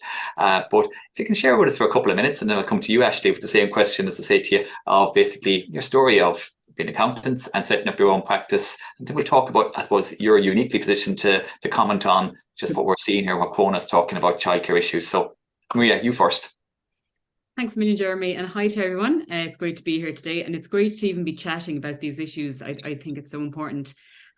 So yes, as Jeremy alluded to, there was an article in Accountancy Ireland last month, and I basically just spoke about setting up my own business. So really, I had been a stay-at-home mum for 7 years. What Rona was saying really resonated with me. I had to be a stay-at-home mum really because I couldn't get a childcare or a creche place for my daughter at the time. So that kind of kicked off my much longer than expected career break. And then really kind of when my kids were 6, 4, and then my youngest son was 2, I really just kind of thought about what was I going to do. I kind of wanted to get back into my career. I had seen kind of peers and their career was on the up. And I really missed, I suppose, that professional self and that professional side that I had. So, however, kind of as well as that, I wanted to keep the family a priority. So it was really finding a role that suited me, but also suited the family. And that was really important. I spoke with Karen Lanigan in Member Services, who was fantastic, and a few others. And really then I decided to set up my own practice, and that was what was going to give me the flexibility I needed, but also use the skills and kind of get back into accounting, which is ultimately what I wanted. So to be honest, the thought terrified me. I found it very intimidating. I kind of lacked in self-belief. Having been out of the workplace for 7 years, it was a huge leap for me personally. And I know from the article and some of the feedback from the article, that a lot of women and even men going back into the workplace could really resonate with those kind of emotions. So that was really lovely to hear. But anyway, little by little and kind of step by step, breaking it all down, I decided to set up. And also while doing that, we were moving from Dublin back to my native Dungarvan. So as if I didn't have enough going on at the time, throw that in as well. But look, it was great. I deal with really mainly small sole traders, small businesses, and doing that way and working part-time was really the only way I could fit in the family. That was a huge priority. Obviously, the children were still very small. And it was really the flexibility that I wanted, being able to set my own hours, being able to take on clients that were, I suppose, compatible with my part-time and flexible structure. That was also extremely important. So I had to be careful what kind of clients I took on. But really it was setting boundaries and knowing what I wanted and knowing what I wanted out of this and really sticking to that. That was kind of my big thing. But I'm delighted now. Look, I'm up and running 2 years. And, you know, also kind of a different angle of it was that I wanted my daughters especially to see that, look, yes, you can be mom at home, but you can also have a professional side and you can also have a career, and that's okay. And I wasn't necessarily trying to do it all, and I'm not trying to do it all, but I'm trying to make it work for me and my family. And I think that's the most important thing. And I think that's really ultimately what a lot of women want.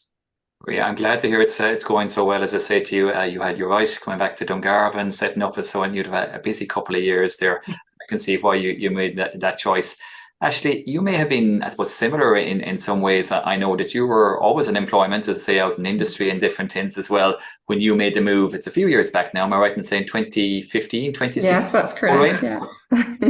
So my story is slightly different. Thank you very much for having me, Jeremy, to speak about my story. So I officially set up in 2015 and I was working in industry and I'd just been told I was going to be made redundant. Now they gave us 18 months notice, which was good because it gave me time to set up on the side. So I officially registered the limited company in 2015, worked on the side to get all the compliance correct. And once I was officially made redundant, I got a job in the local government in the council. So I was working a job share there, which was perfect. It gave me a set income for 18.5 hours per week. And then also I had the other half of the week to grow my business and get clients. So as time went on, I had a few more clients, but then COVID hit. So I'm sure everyone can imagine how home life was then. I was working 18.5 hours for the council from home. I had 3 children at the time and I have 4. So my youngest was 1, and then I had a 6-year-old and an 8-year-old to be homeschooled. And my husband is a pharmacist, so he was never at home at the time because he was trying to help out in the community with everything that was going on with COVID, and something just had to give. So I wasn't sure, should I give up the business or should I give up the job? Which one? Because the job obviously was secure and the business was more of a risk. But I decided that for my family, it would be better to give up the council job and devote everything to the business, which looking back now was tough, but I'm glad I made that decision. And for example, I now have an 11-year-old, a 9-year-old, a 4-year-old, and a 1-year-old. So last Friday, the 1-year-old was sick. Then on Tuesday, I got a phone call to say that my 4-year-old had been sick in school, so I had to go and collect him. So he's been off school all week. So if I have had to work in a job, I would have been using holidays, or else I might not have been able to be at home with him. So he's in the room next door. So I'm grateful for the flexibility which my business has given me. But it is tough at the same time. I'm sure everyone else finds that has a business. You can never feel like you're switching off. You never feel like you're getting a proper holiday from it. And it is tough, but I'm grateful for the flexibility. I'm glad to hear it, as I say, Ashley, and we're actually getting some lovely comments in on both your. You've been very open and honest about sharing your story, as I say to you, and an inspiring story actually for, I'm sure, many people here on the call today, and one for no matter what your position, be you employer, family well grown up, would have staff members and who would have a young family, or be in young family or age yourself, as I say to you. Listen, Ashley, I'm going to stick with you for a while before I go back to you, Okay. Maria. And for I suppose our next question here, I know you've been listening away there to Crona and the issues that she has been pinpointing. In some ways, we would be aware of these issues. I'm struck though at just the level of things where I see 90-something% of people having to readjust their hours and so on, who are in this situation, and that perhaps people feeling that their businesses, their former employers, they could do more and so on. Have you any particular thoughts? And we'll start. I know Northern Ireland is very unique as well in that it's not getting the same supports as that would be in Britain, as I say to you, with the Stormont not sitting in those 33 hours. Have you any particular thoughts or even advice you'd say to somebody thinking of taking the same route as you, or maybe an employer who's there struggling to get staff, or maybe that has staff members in the situation but struggling to offer that flexibility that they need? Well, whenever I worked in industry, there were fixed hours of 8 a.m. until 4:15 p.m. and you weren't allowed to be 1 minute late. And in my view, accountancy is the type of work you could do anytime, day or night. It shouldn't be fixed to 8 a.m. start. So even though I was made redundant, if I wasn't made redundant, I would have had to leave that job, whether I liked it or not, because I wouldn't have been able to do school runs. My children were in childcare at the time with their grandparents were looking after them. My third child came along and it was too much for the grandparents to look after three because she was looking after other grandchildren. So then he did go to a childminder, but that was whenever I was running my own business. I wouldn't have even had the time to get him to a childminder because no childminder would be working at 7 a.m. So I think employers should be more flexible and realise that the job in accounts can be done anytime, and to give that flexibility, they might attract a better list of employees applying for the jobs, and it would just be more beneficial to everyone. With regards to the childcare, thankfully my two elder ones were in school whenever I was starting. Now my third boy, he's just started primary school, so that takes care of three of them. And thankfully then I can do all the pickups because of my own business. I can work client meetings before school finishes, which is great. And my 1-year-old, she's in a childminder 3 days per week.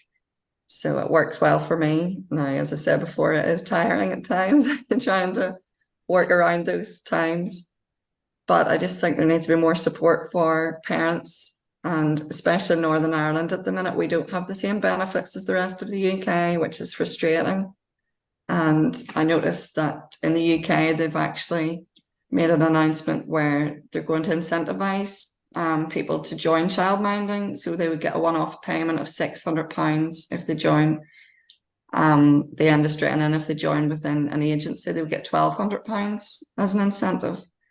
Because also in my area in particular, there is a shortage of childminders in particular.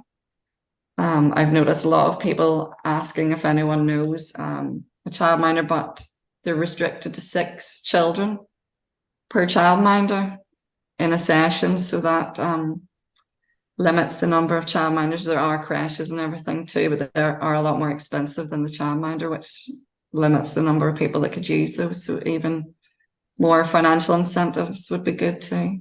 That's a very good point. That is a very, very good point, as I say to you, and just to have that even playing field right across the United Kingdom, as I say, hopefully the restoration of the executive in Stormont can help that, as I say.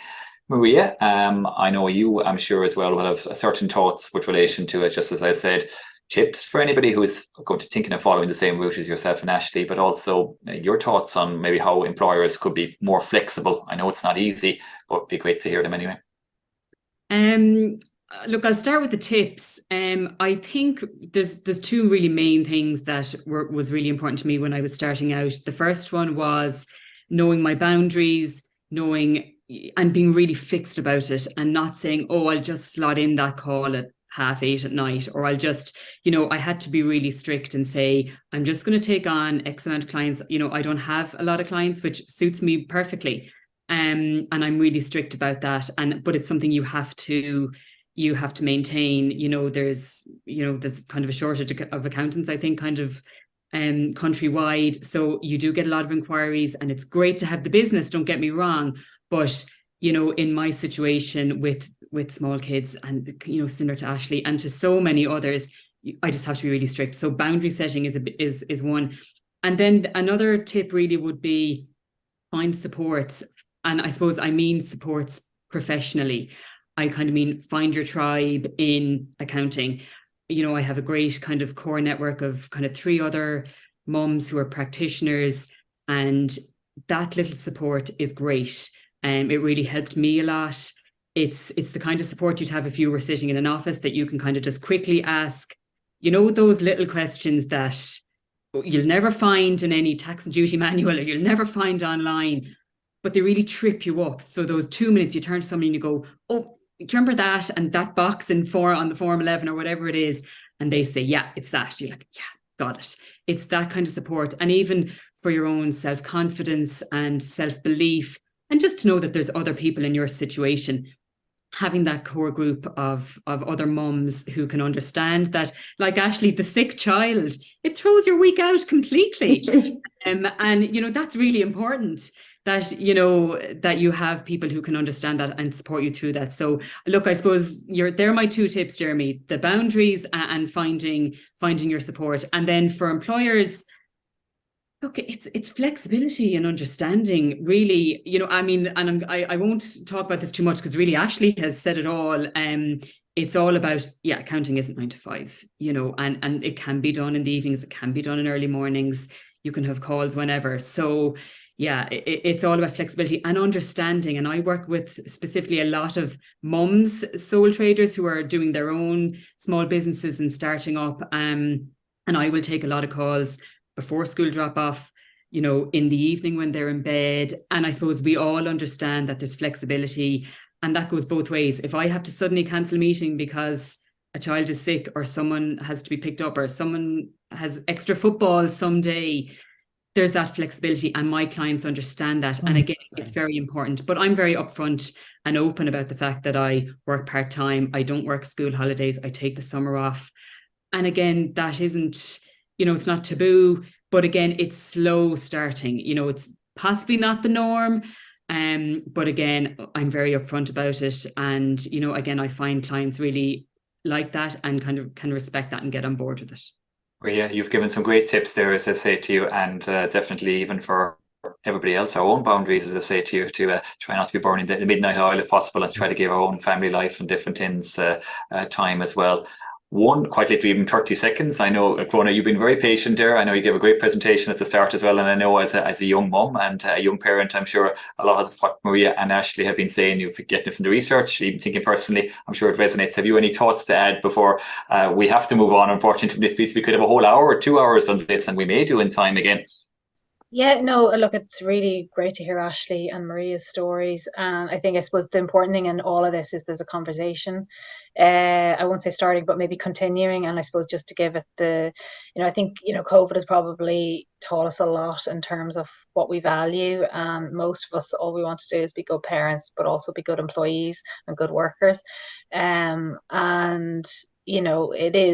There's a struggle, and I'm always very conscious of this, and I think I said it during my presentation. A lot of these issues, yes, they directly affect working parents, but they impact co-workers and they impact bosses as well. So I think just having a conversation, being open-minded, and maybe the way we work does need to change. Like, we've talked a huge amount about this over the last few years. So I suppose it's just recognizing that family life is there. We're in a society now where mostly 2 parents work. So it's, times are different now, and I think it's great just to be having a conversation. So I know we're up against time, so I will leave it at that. But I suppose just to say to anyone on the call, like, please feel free to feed into us. And you have my email address, and we are always open to hearing thoughts and opinions and things that we can be doing. So just to say that option is there. That's all. Listen, I'm going to thank Ashley, Maria and Clona for your time. Some great insights there. Hopefully you can stay on with us for the rest of the actual webinar. We've got another half an hour to go. I'm sure for anybody in practice, you'll be happy to and eager to hear from Aidan about regulatory tips and and so on, and from Dee as well. So hopefully stay with us. And if there is anything that springs to mind, of course, if you can stay with us, we have a quick run through at the very end as well, at about 12 o'clock, or could be 5 past now, but work with me there, as I say. So Ashley, Maria, Crona, thank you very much. Listen, Dee, a hard act to follow there now, Dee, but hopefully I know you have a few slides, some welcome news for people. Not that you don't win welcome news times as well, as I say to you on the European front. And I think you have some tips as well for us with the CRO. I'm not sure how welcome they'll be, but listen, over to you. Yes, thanks, Jeremy, and good morning, everybody, and thanks as always for the chance to give an update. So I have a couple of slides if somebody... You do. Donald is going to share. That's the first one. That's super. Thank you very much. So just to say, we had a CRO stakeholder forum meeting last week. So just a couple of updates from that. You used to have a PPSN for a director that had passed away. So that has changed, thankfully, because that was causing some issues. And they will now issue an IPN on that. CRO have been stressing to say use the RBO number if it has been issued. I think that's been causing a bit of confusion. And on some where there was an RBO number, but then the forms were put in on the CRO without that, and then they were using a middle name that was also causing issues. CRO are also very keen that you fill in the form. There is a form now. There is now a box on the form which is name registered with the Department of Social Protection if different. So if you have a different date of birth, or if you have a different name, Seamus, John, etc., or a different surname, if you are a maiden name, married name, that should be filled out there. And they're saying that has been helping with some of the issues. Again, as everybody knows, I don't need to say it on this, but just urging to take action now, because, I think it is important that the directors understand that it's their responsibility and not yours, and just to outline the consequences of not filing. I'm a voluntary director myself, and I've noticed we've been getting stuff from the company secretary actually in the not-for-profit, who's been chasing everybody on it. So again, if you're having issues, that just might be a way to go. That is the email, the very last CRO director ID. That's the email to use for the CRO if you have any problems with the PPSN and director verification. I would say if you are having issues, definitely, and particularly coming up to filing period, definitely submit an email in here. As you know, having the audit trail that you've actually done something can a lot of the times be really important. So that is the email. I actually just received an email earlier from the CRO. They've asked us to put out some communication, but just to give you an example of what's happening with the searches. So they just give an example of what they call a typical day. They received 1,799 forms which needed to go for the PPSN check. Of those, 145 were returned by the online system with the Department of Social Protection, and a further 372 were subject to offline scrutiny by CRO staff. And then they had to look and see, was there a close match on it. So again, I think just really important to try and tackle this now, because as we know, it can be very difficult once you get into peak filing period. So I think that's all I have to say on that. Just next slide, please. Enforcement letters, these have recommenced. CROs say they're sending out about 1,000 notices a week at the moment, and hope to have all outstanding ones out by March 24. Once it goes out, you have 10 weeks. So given that they started in July, the first strike-offs are expected this month. And if you don't apply to the district court for the extension at that stage, you will be struck off by December 2023. And if struck off, well, obviously, then about the disqualification proceedings. So that's just really an update on enforcement. next slide then is the Joint Practices Group meeting. So you know that we the accounting bodies meet with the Financial Intelligence Unit of the Guards. We meet about once a quarter. So we met this week. So one of their main topics, I guess, was just the Go AML system. So they have they say that 523 accountants and 53 auditors are now registered. Everybody should be registered. If you're not, you really should look at it. If you do have to file an STR, this is where it goes. You know, it can take a little bit just to set up on it. So really you are as well to be up and running on it in case you actually need it. And a lot of the updates and some very useful stuff comes out from the FIU. That all goes through the GoML system. So definitely, if you haven't registered, please do.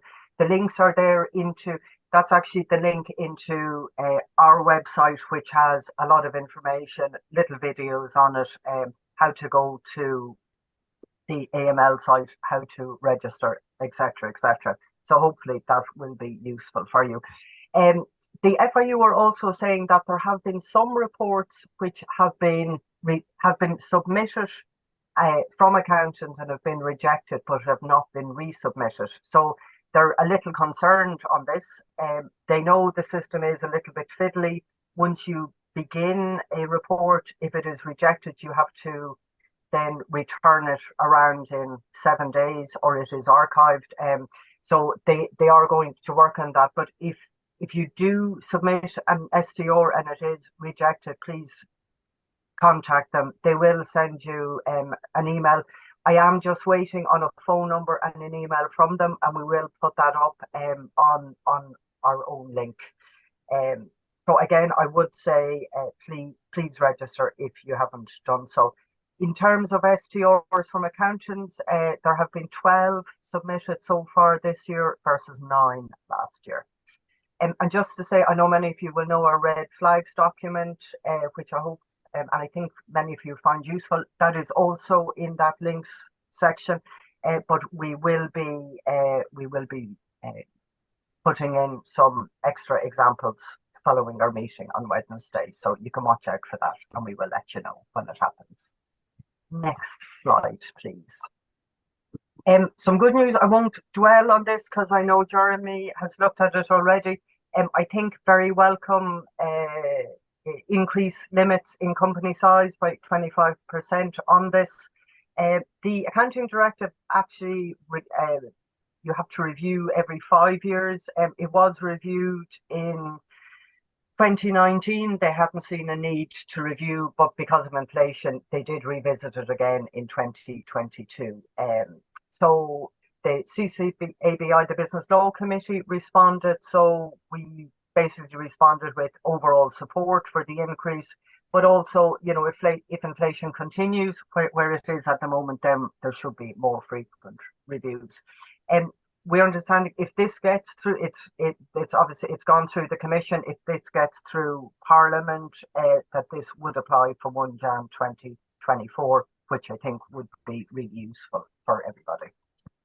And last slide is just on something I got from, I was chatting to some of the guys in the Department of Enterprise, Trade and Employment yesterday, and they asked me just to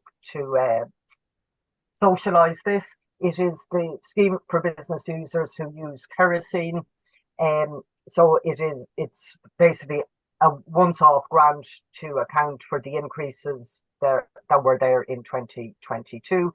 There's a minimum of €500. They're telling me it's very easy. It won't take more than 30 minutes. So it might be something either for yourselves or to send out to some of your clients, and hopefully it might be useful. And all of the information is available on that website there. So that's kind of it, I think, for this one, Jeremy. Thank you. Thank you very much. You gave some very pertinent areas there, CRO, the European Commission, this update. I'm sure there will be people, particularly in the country, as I say, some businesses using kerosene as well. So something to know about to advise our clients in this area.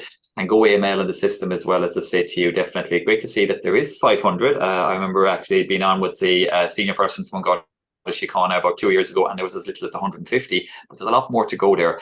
And so we've a couple of questions actually come in for you, Dee, there. CRO, of course, related is always the one. I'll leave you have a read of those, and if you can, if you're around with us until after 12 o'clock, as I say to you, if there's anything that comes from it, that'd be great again. But thank you for taking the time to join with us. Great to have the updates, and keep up the good work on the advocacy side as well, as I say. So listen, the next thing, and we're on the homeward stretch here, Aidan, I'm delighted to be joined with you here for our regular, I suppose we'd call it, professional standards update. I think you were with us last about April time, and I know it's one that our audience here particularly is always keen to hear from you, keen to hear it's a rapidly evolving areas. We've discussed AML there, audit, financial reporting, investment business as well. I know you've been very patient to wait with us here now till 11:45. We may run, just to say to you guys, a few minutes over, but nothing too much, as I say to you, hopefully. So listen, Aidan, we talked about a couple of matters at the start of the week that we could talk about this. I think the first one here was one that you have circulated to all concerned investment business registered firms in the Republic of Ireland, is the changes on the CBI, PII regulations. A lot of acronyms there. Aidan, tell us more. Thanks, Jeremy. I must actually get a new picture to you. I think I've aged a little bit since the one you're using. But look, yeah, I mean, the CBI Central Bank has been flagging this change for quite some time, and in fact, probably pre-COVID, and we've provided the relevant details in both the latest edition of our regulatory bulletin, which came out at the end of August, and I think more recently in practice matters. So I suppose the main change, and look, we have there was some conversation about this earlier. We have just over 200 firms who are authorised under the Investment Intermediaries Act. That's out of 1,700 firms. So there's not a lot of you out there in this space at the moment, and indeed the vast majority of those are in the lowest category of authorization. So we have about 130 or so in that lowest category. So these changes may not impact a the widespread population of practitioners out there, but obviously it's relevant for those who are authorized to know what they are. So the main change does impact PII. But even at that, the changes really only impact firms who are actively engaged in providing investment business advice. So where you have protective authorization, so typically that's IA1 or maybe even IA2, or indeed you are only engaged in referral business. And Damian spoke about this earlier in terms of a lot of accountancy firms are just referring clients to the likes of his company. Where that is the case, then your existing PII provisions are likely to continue to be applicable. So those PII requirements that are set out in Chapter 7, I think it is, of the Public Practice Regulations, they will do.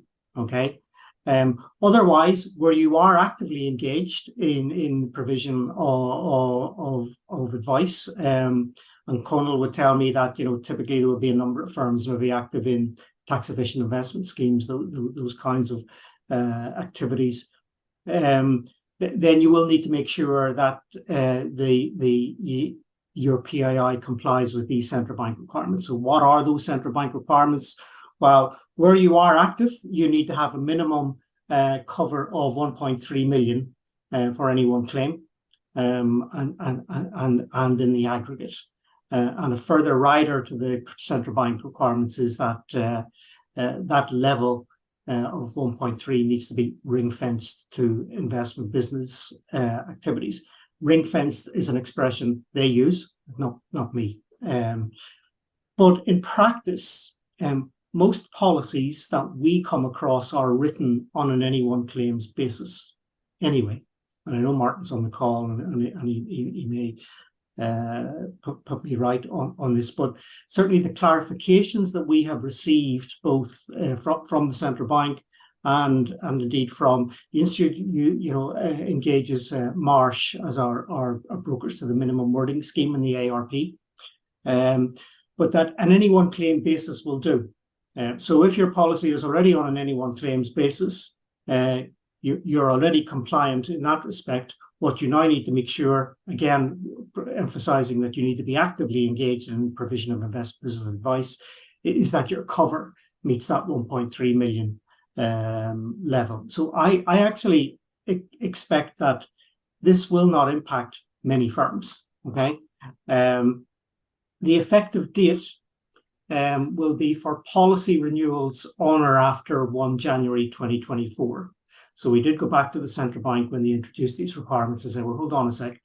Firms will be halfway through their PII policy period. They will need time to maybe discuss some of the issues around this with their own brokers and insurers. So they have pushed that effective date back. But as I say, if you're only doing referral business, which most of you are, likely there will be no change in your PII requirements. That's good. It's good to hear, Aidan. Yeah. And I suppose it could be an opportune time now to bring in Martin. I know, Martin, you've delighted that you can join us as well. As joining us from Cork this morning, I think, as well, as I say to you. Martin, I know that you would be of many years experience in the PI market and so on. I suppose firstly, this change here, I think, I know yourself and Conal have had a conversation on this as well. Do you think that this potentially for impacted practices is going to lead to an increase in the cost of their PI cover? And I suppose, and I'll throw in a double barrel question, where are you seeing the PI market at the moment? All in a couple of minutes answer. Okay, so what we see at the moment is we don't really see a lot of accountants engaged in investment advice, to be honest. Like some of the accountants that we deal with do actually engage in pensions advice, and then they need to take 1.9 million limit for central bank actually. So what's the impact? The guys that are involved in investment advice need to be aware that sometimes on the professional indemnity policies there's an inner limit for financial advice. So you could get a 1.3 million limit, but in relation to financial and investment advice, some insurers will actually state that it's an aggregate limit for that activity. So they just need to be aware of that. And, as I say, if they're only involved in maybe 20% of their activities that are investment advice, which is normally the case, you wouldn't get an accountancy firm that would have more than 20-30% investment advice. It really doesn't make a lot of difference on premium, to be honest.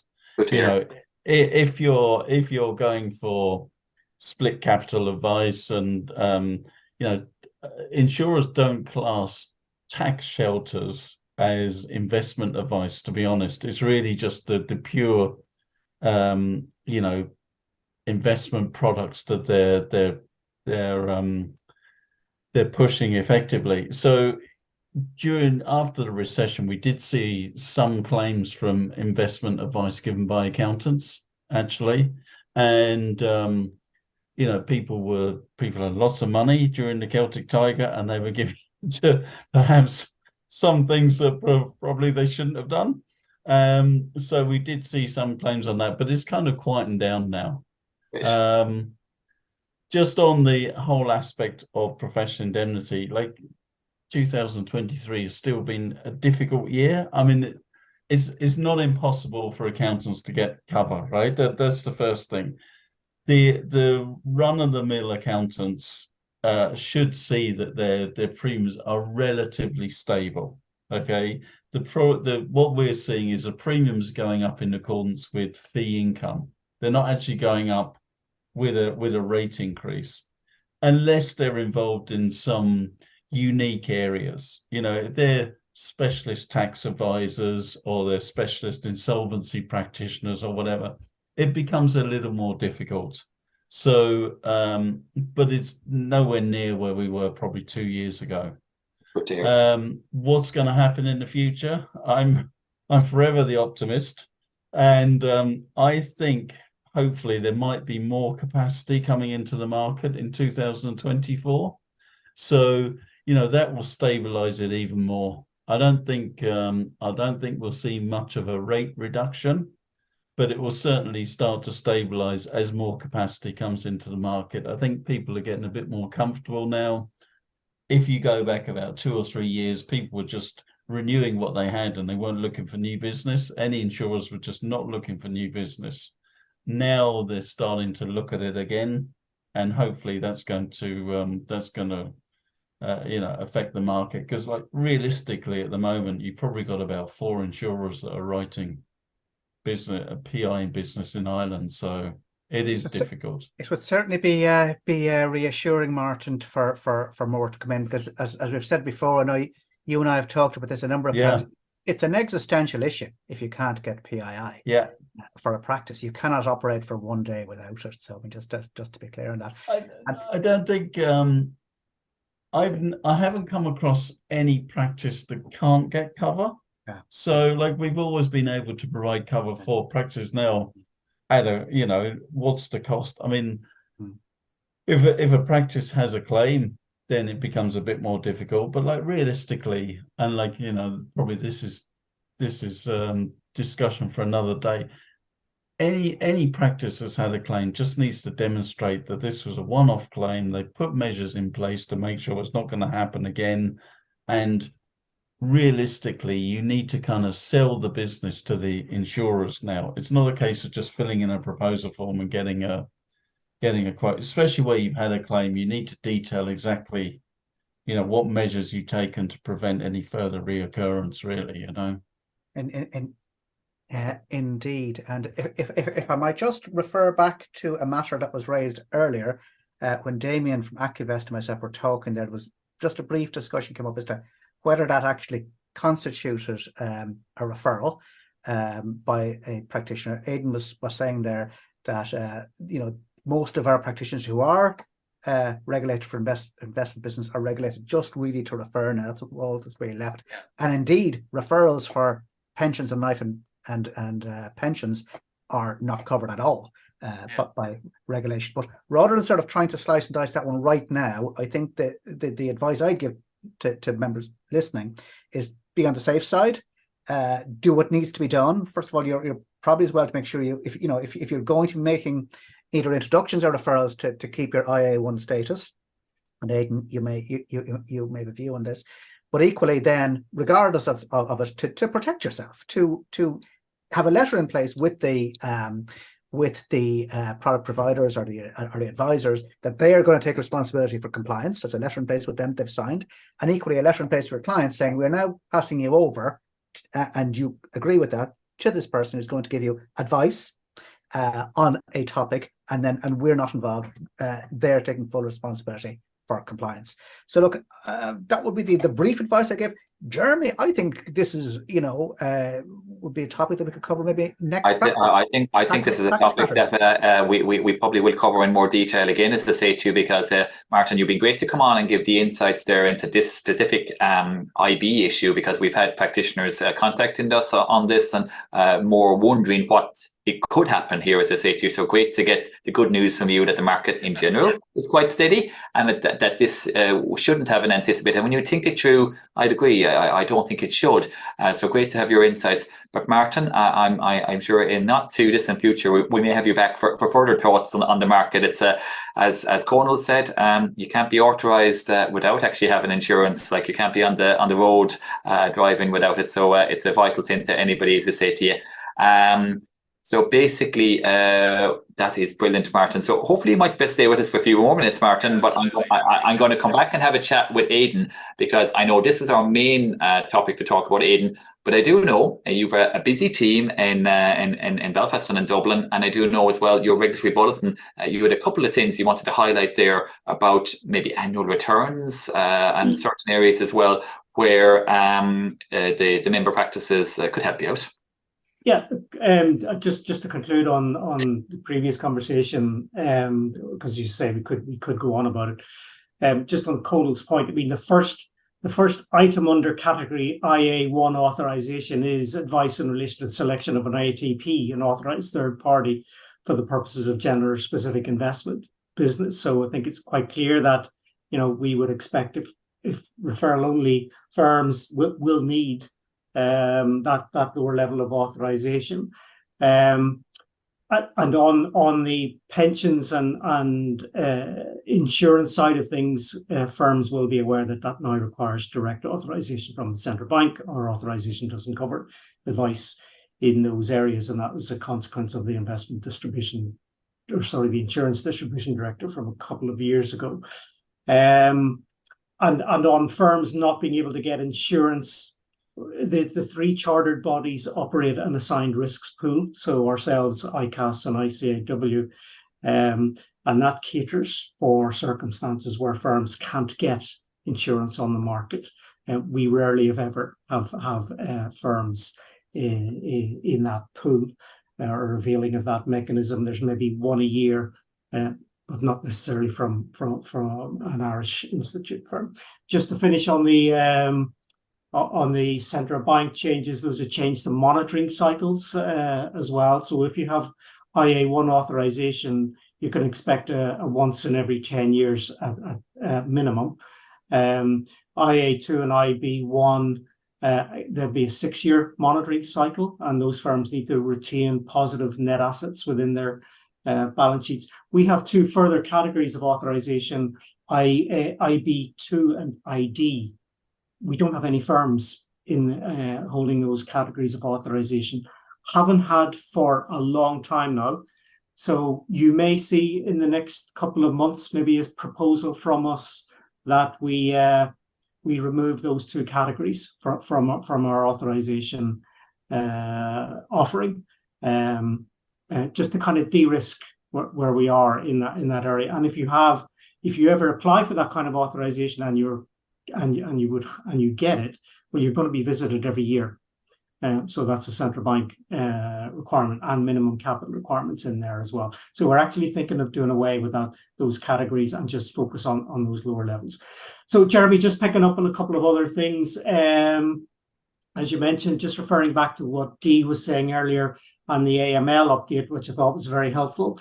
That Go AML piece is very important. And I just stress that to practitioners. If you get an AML monitoring visit, that is one of the issues that one of my colleagues will raise with the firm. Have you registered for Go AML? As you mentioned in our latest regulatory bulletin, highlighted a few issues that we have raised with firms, primarily because they've been raised with us by our oversight bodies, so IASA and FRC. So when they come in to look at us, they do check what information is on public registers in respect of audit firms and in respect, in both jurisdictions. They have pointed out the importance to us of making sure that all of that information is up to date. Where do we get that information? Well, we get that information from the firms, both when changes happen, or ideally when changes happen, and also via the firm annual return, which contains a lot of standing data. So what I would just remind firms to make sure is that if there are any changes in partnership structure, in RIs coming in and out, that they notify those as quickly as possible. If there are RI changes, they should be notifying us anyway. But any kind of changes to firms of that nature, please make sure you get it to us very quickly. The regulations require that you do that. Similarly, when it's your time to return your firm annual return, make sure that standing data that is in there is accurate as well. What we're seeing out there at the moment is a lot of restructuring going on within firms, both within firms and between firms. And some of you will see from various media reports in recent times that there are firms merging, that there are firms maybe taking some external investment, and that requires a lot of planning. That requires a lot of thought in terms of how firms are restructured or structured going forward, particularly where they have audit registration. So what I would say to firms is, if you're involved in that kind of activity or that space, or you anticipate those kinds of issues arising in the near future, bring it to us early. Don't bring it to us a week before your deal is about to close and say, can we get regulatory approval? Because it just won't happen. These things take time, time for us to assess, time for us to get in any information that we feel is missing. More than happy to have conversations with firms contemplating this kind of activity at any time. And in fact, we do it all of the time. So, do come and talk to us at an early stage. And if you do see a closing date for these kind of deals a number of months down the line, will come to us early with your documentation. A couple of other issues. Not many of you will be impacted immediately by the Corporate Sustainability Reporting Directive, but the information we have suggests that when this comes into effect fully by 2028, there'll probably be 100 audit firms who are impacted by this. So watch for what we are putting out on the Corporate Sustainability Reporting Directive. We have one, which is financial periods ending 2024, December 2024, will really only impact large public interest entities and the firms that audit them. But as you know, this will filter down throughout a wider population in due course. Why am I raising it for audit firms? Well, because there will be a sustainability assurance report that will have to be given by sustainability auditors when this information starts to be provided by large companies as defined under company law. So we will have to create, and we are creating at the moment, a licensing regime to cater for that. And the granting of that accreditation will depend on CPD, will depend on relevant experience being obtained. So I'm just saying to firms now, watch for what the Institute is doing more generally in terms of courses, CPD, et cetera, because this is coming at us, and 2028 will arrive before we even know it. And 2028 is kind of the date for, I suppose, most of the colleagues on this call today. Just a couple of company law changes that just to throw in. Some of you might recall earlier this year, DETE consulted on possible changes to the audit exemption regime, making it a little bit more flexible and less penal on entities where they file late. So if you file late, the proposal is if you file late, you won't lose your audit exemption. Initially, you'll be subject to a late filing fee. The entity will be subject to a late filing fee. But if you file of late filing in the following 5-year period, well, then you will lose your audit exemption. Now, that was the proposal. We're still waiting to hear when that might be implemented, or indeed if it will be implemented, but it was certainly something that we were happy to see. And a lot of firms hold on to their audit registration purely for that reason, in case clients are late filing. And just to flag as well, there are some proposals around the regulation of receivers, and receivers, not liquidators, implementing a regime that is similar to that exists for liquidators, i.e. Receivers will have to have a practicing certificate from one of the recognised accountancy bodies or the Law Society. So that's more or less it, Jeremy, from me at the moment. We are consulting on some minor changes to the UK audit regulations that will impact a very small minority of firms, because we only have less than 20 firms who have UK only audit registration. Most of you have UK and Irish audit registration, and the impacts really of these changes are really to align the UK with what's already in the Irish audit regulations. But details of that are, I think, in this week's e-news. The changes really only relate to alternates and the appointment by sole practitioner audit firms of alternates, and some CPD changes, but basically just aligning the UK regulations to what already exists in Ireland. Well, so happy to finish there. As always, encourage anybody with any queries, issues, in terms of completion of forms, eligibility criteria, etc., to get in touch with us, professional standards at charteredaccountants.ie. Indeed, Aidan. And actually, Conal, I'll ask you to get the slides back up again, as I say, because we're definitely on the homeward stretch. Aidan, you've given a very succinct overview there, as I say, of the IB, but the other key issues coming from the Regulatory Bulletin 35. Very good points on the AML and registering for Go AML. And I would say the same if you're based in Northern Ireland. There's a new SARS portal from the National Crime Agency in the UK. So every firm has to re-register on that, every accountancy practice, every law firm that's in Northern Ireland or indeed the wider UK. So just to be aware of that one as well. So listen, Aidan, I'm keeping, I might leave you to, if there was any questions or anything else there, but that's great as well that people can contact you at professional standards at charteredaccountants.ie. And yes, indeed, if your firm is going through investment or big changes, I would reiterate that people do come to me and I do put them in touch with your team as well with relation to doing it on a timely basis. Don't do it when you know that you're hoping to launch this next week. As I say to you, it does take time. So listen, on the before we get back for just a final words from all our participants here today, I'm going to give you a quick just links to the UK tax updates. As I mentioned, our colleague Leontia is not with us today, but she will be back for the 1st of December webinar with a very detailed presentation on the UK Autumn Statement, which is due to be held on the 22nd of November. Leontia has asked me to just highlight a few things. You can get all the latest news, and I'm sure you do, on the Institute Tax newsletter there, both for the Republic of Ireland, Northern Ireland, Gerard mentioned earlier, and the tax of all those tax news items. It's been a very busy couple of months for Leontia and the Tax Committee in Northern Ireland. A lot of submissions to consultations by HMRC, Treasury and UK as well, some of them listed there. And one thing Leontia is asking me for any practitioner here today from Northern Ireland, of course, I would say you're going to be impacted by the agent dedicated line. The changes by HMRC, essentially, it seems to be they really have resourcing issues at the moment. They have decided to step back from making a commitment that they will operate a 10-minute service level agreement to answer calls. So if you're seeing deterioration in the service in recent weeks and months, please contact Leontia. She's trying to build up information and guidance, which she will take forward with the other accountancy bodies right across the United Kingdom to HMRC to mandate improvements in this area.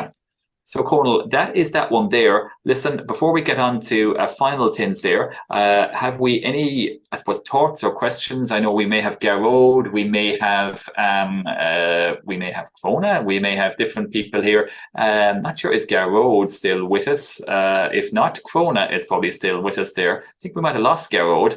Crona, any thoughts there, and even some of the tax issues where in your tax hat you may have seen there? I don't think there was anything that Gerard wasn't able to answer. No, I think Gerard has answered all the questions. There's a couple of questions around vouchers and the ERR. Yeah, so I suppose just to reiterate the point, you need to be really careful that you are only giving 2 benefits, and the total of that benefit is 1,000. If you give 2 benefits and they're only 200 or 300, and then your third benefit is automatically taxable. So just be really careful on that. But in saying all of that, you still have to report on everything under this new enhanced reporting requirement. So look, as Gerard said, there's guidance expected from Revenue, and we have really been pushing that over the last few months. They're supposed to issue it by the end of October. So keep an eye on tax news. Well, brilliant. Crona, thank you for that very succinct update to Gerard, as well as to say for his tax update. I'd like to, and if anybody indeed, if there's any further points from anybody, I'd like to thank all our guests this morning, as I say to you as well, with Damian, I think, who is not with us any longer. Of course, special thank you to Ashley and to Maria, as I say, for joining us there as well. And of course, to Martin there too, as I say to you, for joining us with Aidan, and I haven't forgot there as well. And I know actually definitely there is a couple of items there. I know we get some great feedback there with relation to the childcare piece, Crona, Maria and Ashley. It's something I think we may have further webinars on, as I say to you as well. This is just a little taster, as it is with all our practice news webinars. And Conal, you mentioned, and with Martin as well, and with Aidan, the insurance area, it's always one that's good for a more detailed dive into in the coming weeks and months. Not sure, Conal, you any thoughts there on anything else? Well, just somebody was suggesting a better way that CRO could process the PPS numbers. We have raised these matters with CRO. I think D would confirm that their system is very, I don't know, I'd say clunky. that they're unlikely to make significant changes now. Dee, I see you're back on. You'll probably confirm what I'm saying there. Absolutely, we've been through this with them. What we wanted them to do earlier this year was to have an almost pre-approval process, so you would complete a form early on in the year, so that when you went to file, you knew everything was right. But they were saying the Department of Social Protection couldn't cope with that. So yeah, we have lobbied hard on this. Conal, this is the best that we can get. I think even getting the box where you can put a different name or date of birth, if that's what is on social protection, has been an improvement. But you know, I think it's just really important to tackle this now. It is whatever, early October, and if you do have any issues, as you'll know with the CRO, really important to have an audit trail. So definitely any queries, send it in to that email, that CRO email. Really, really important. That's thank you very much, Dee. I expect there will be some hiccups, to say the least, before this is all over.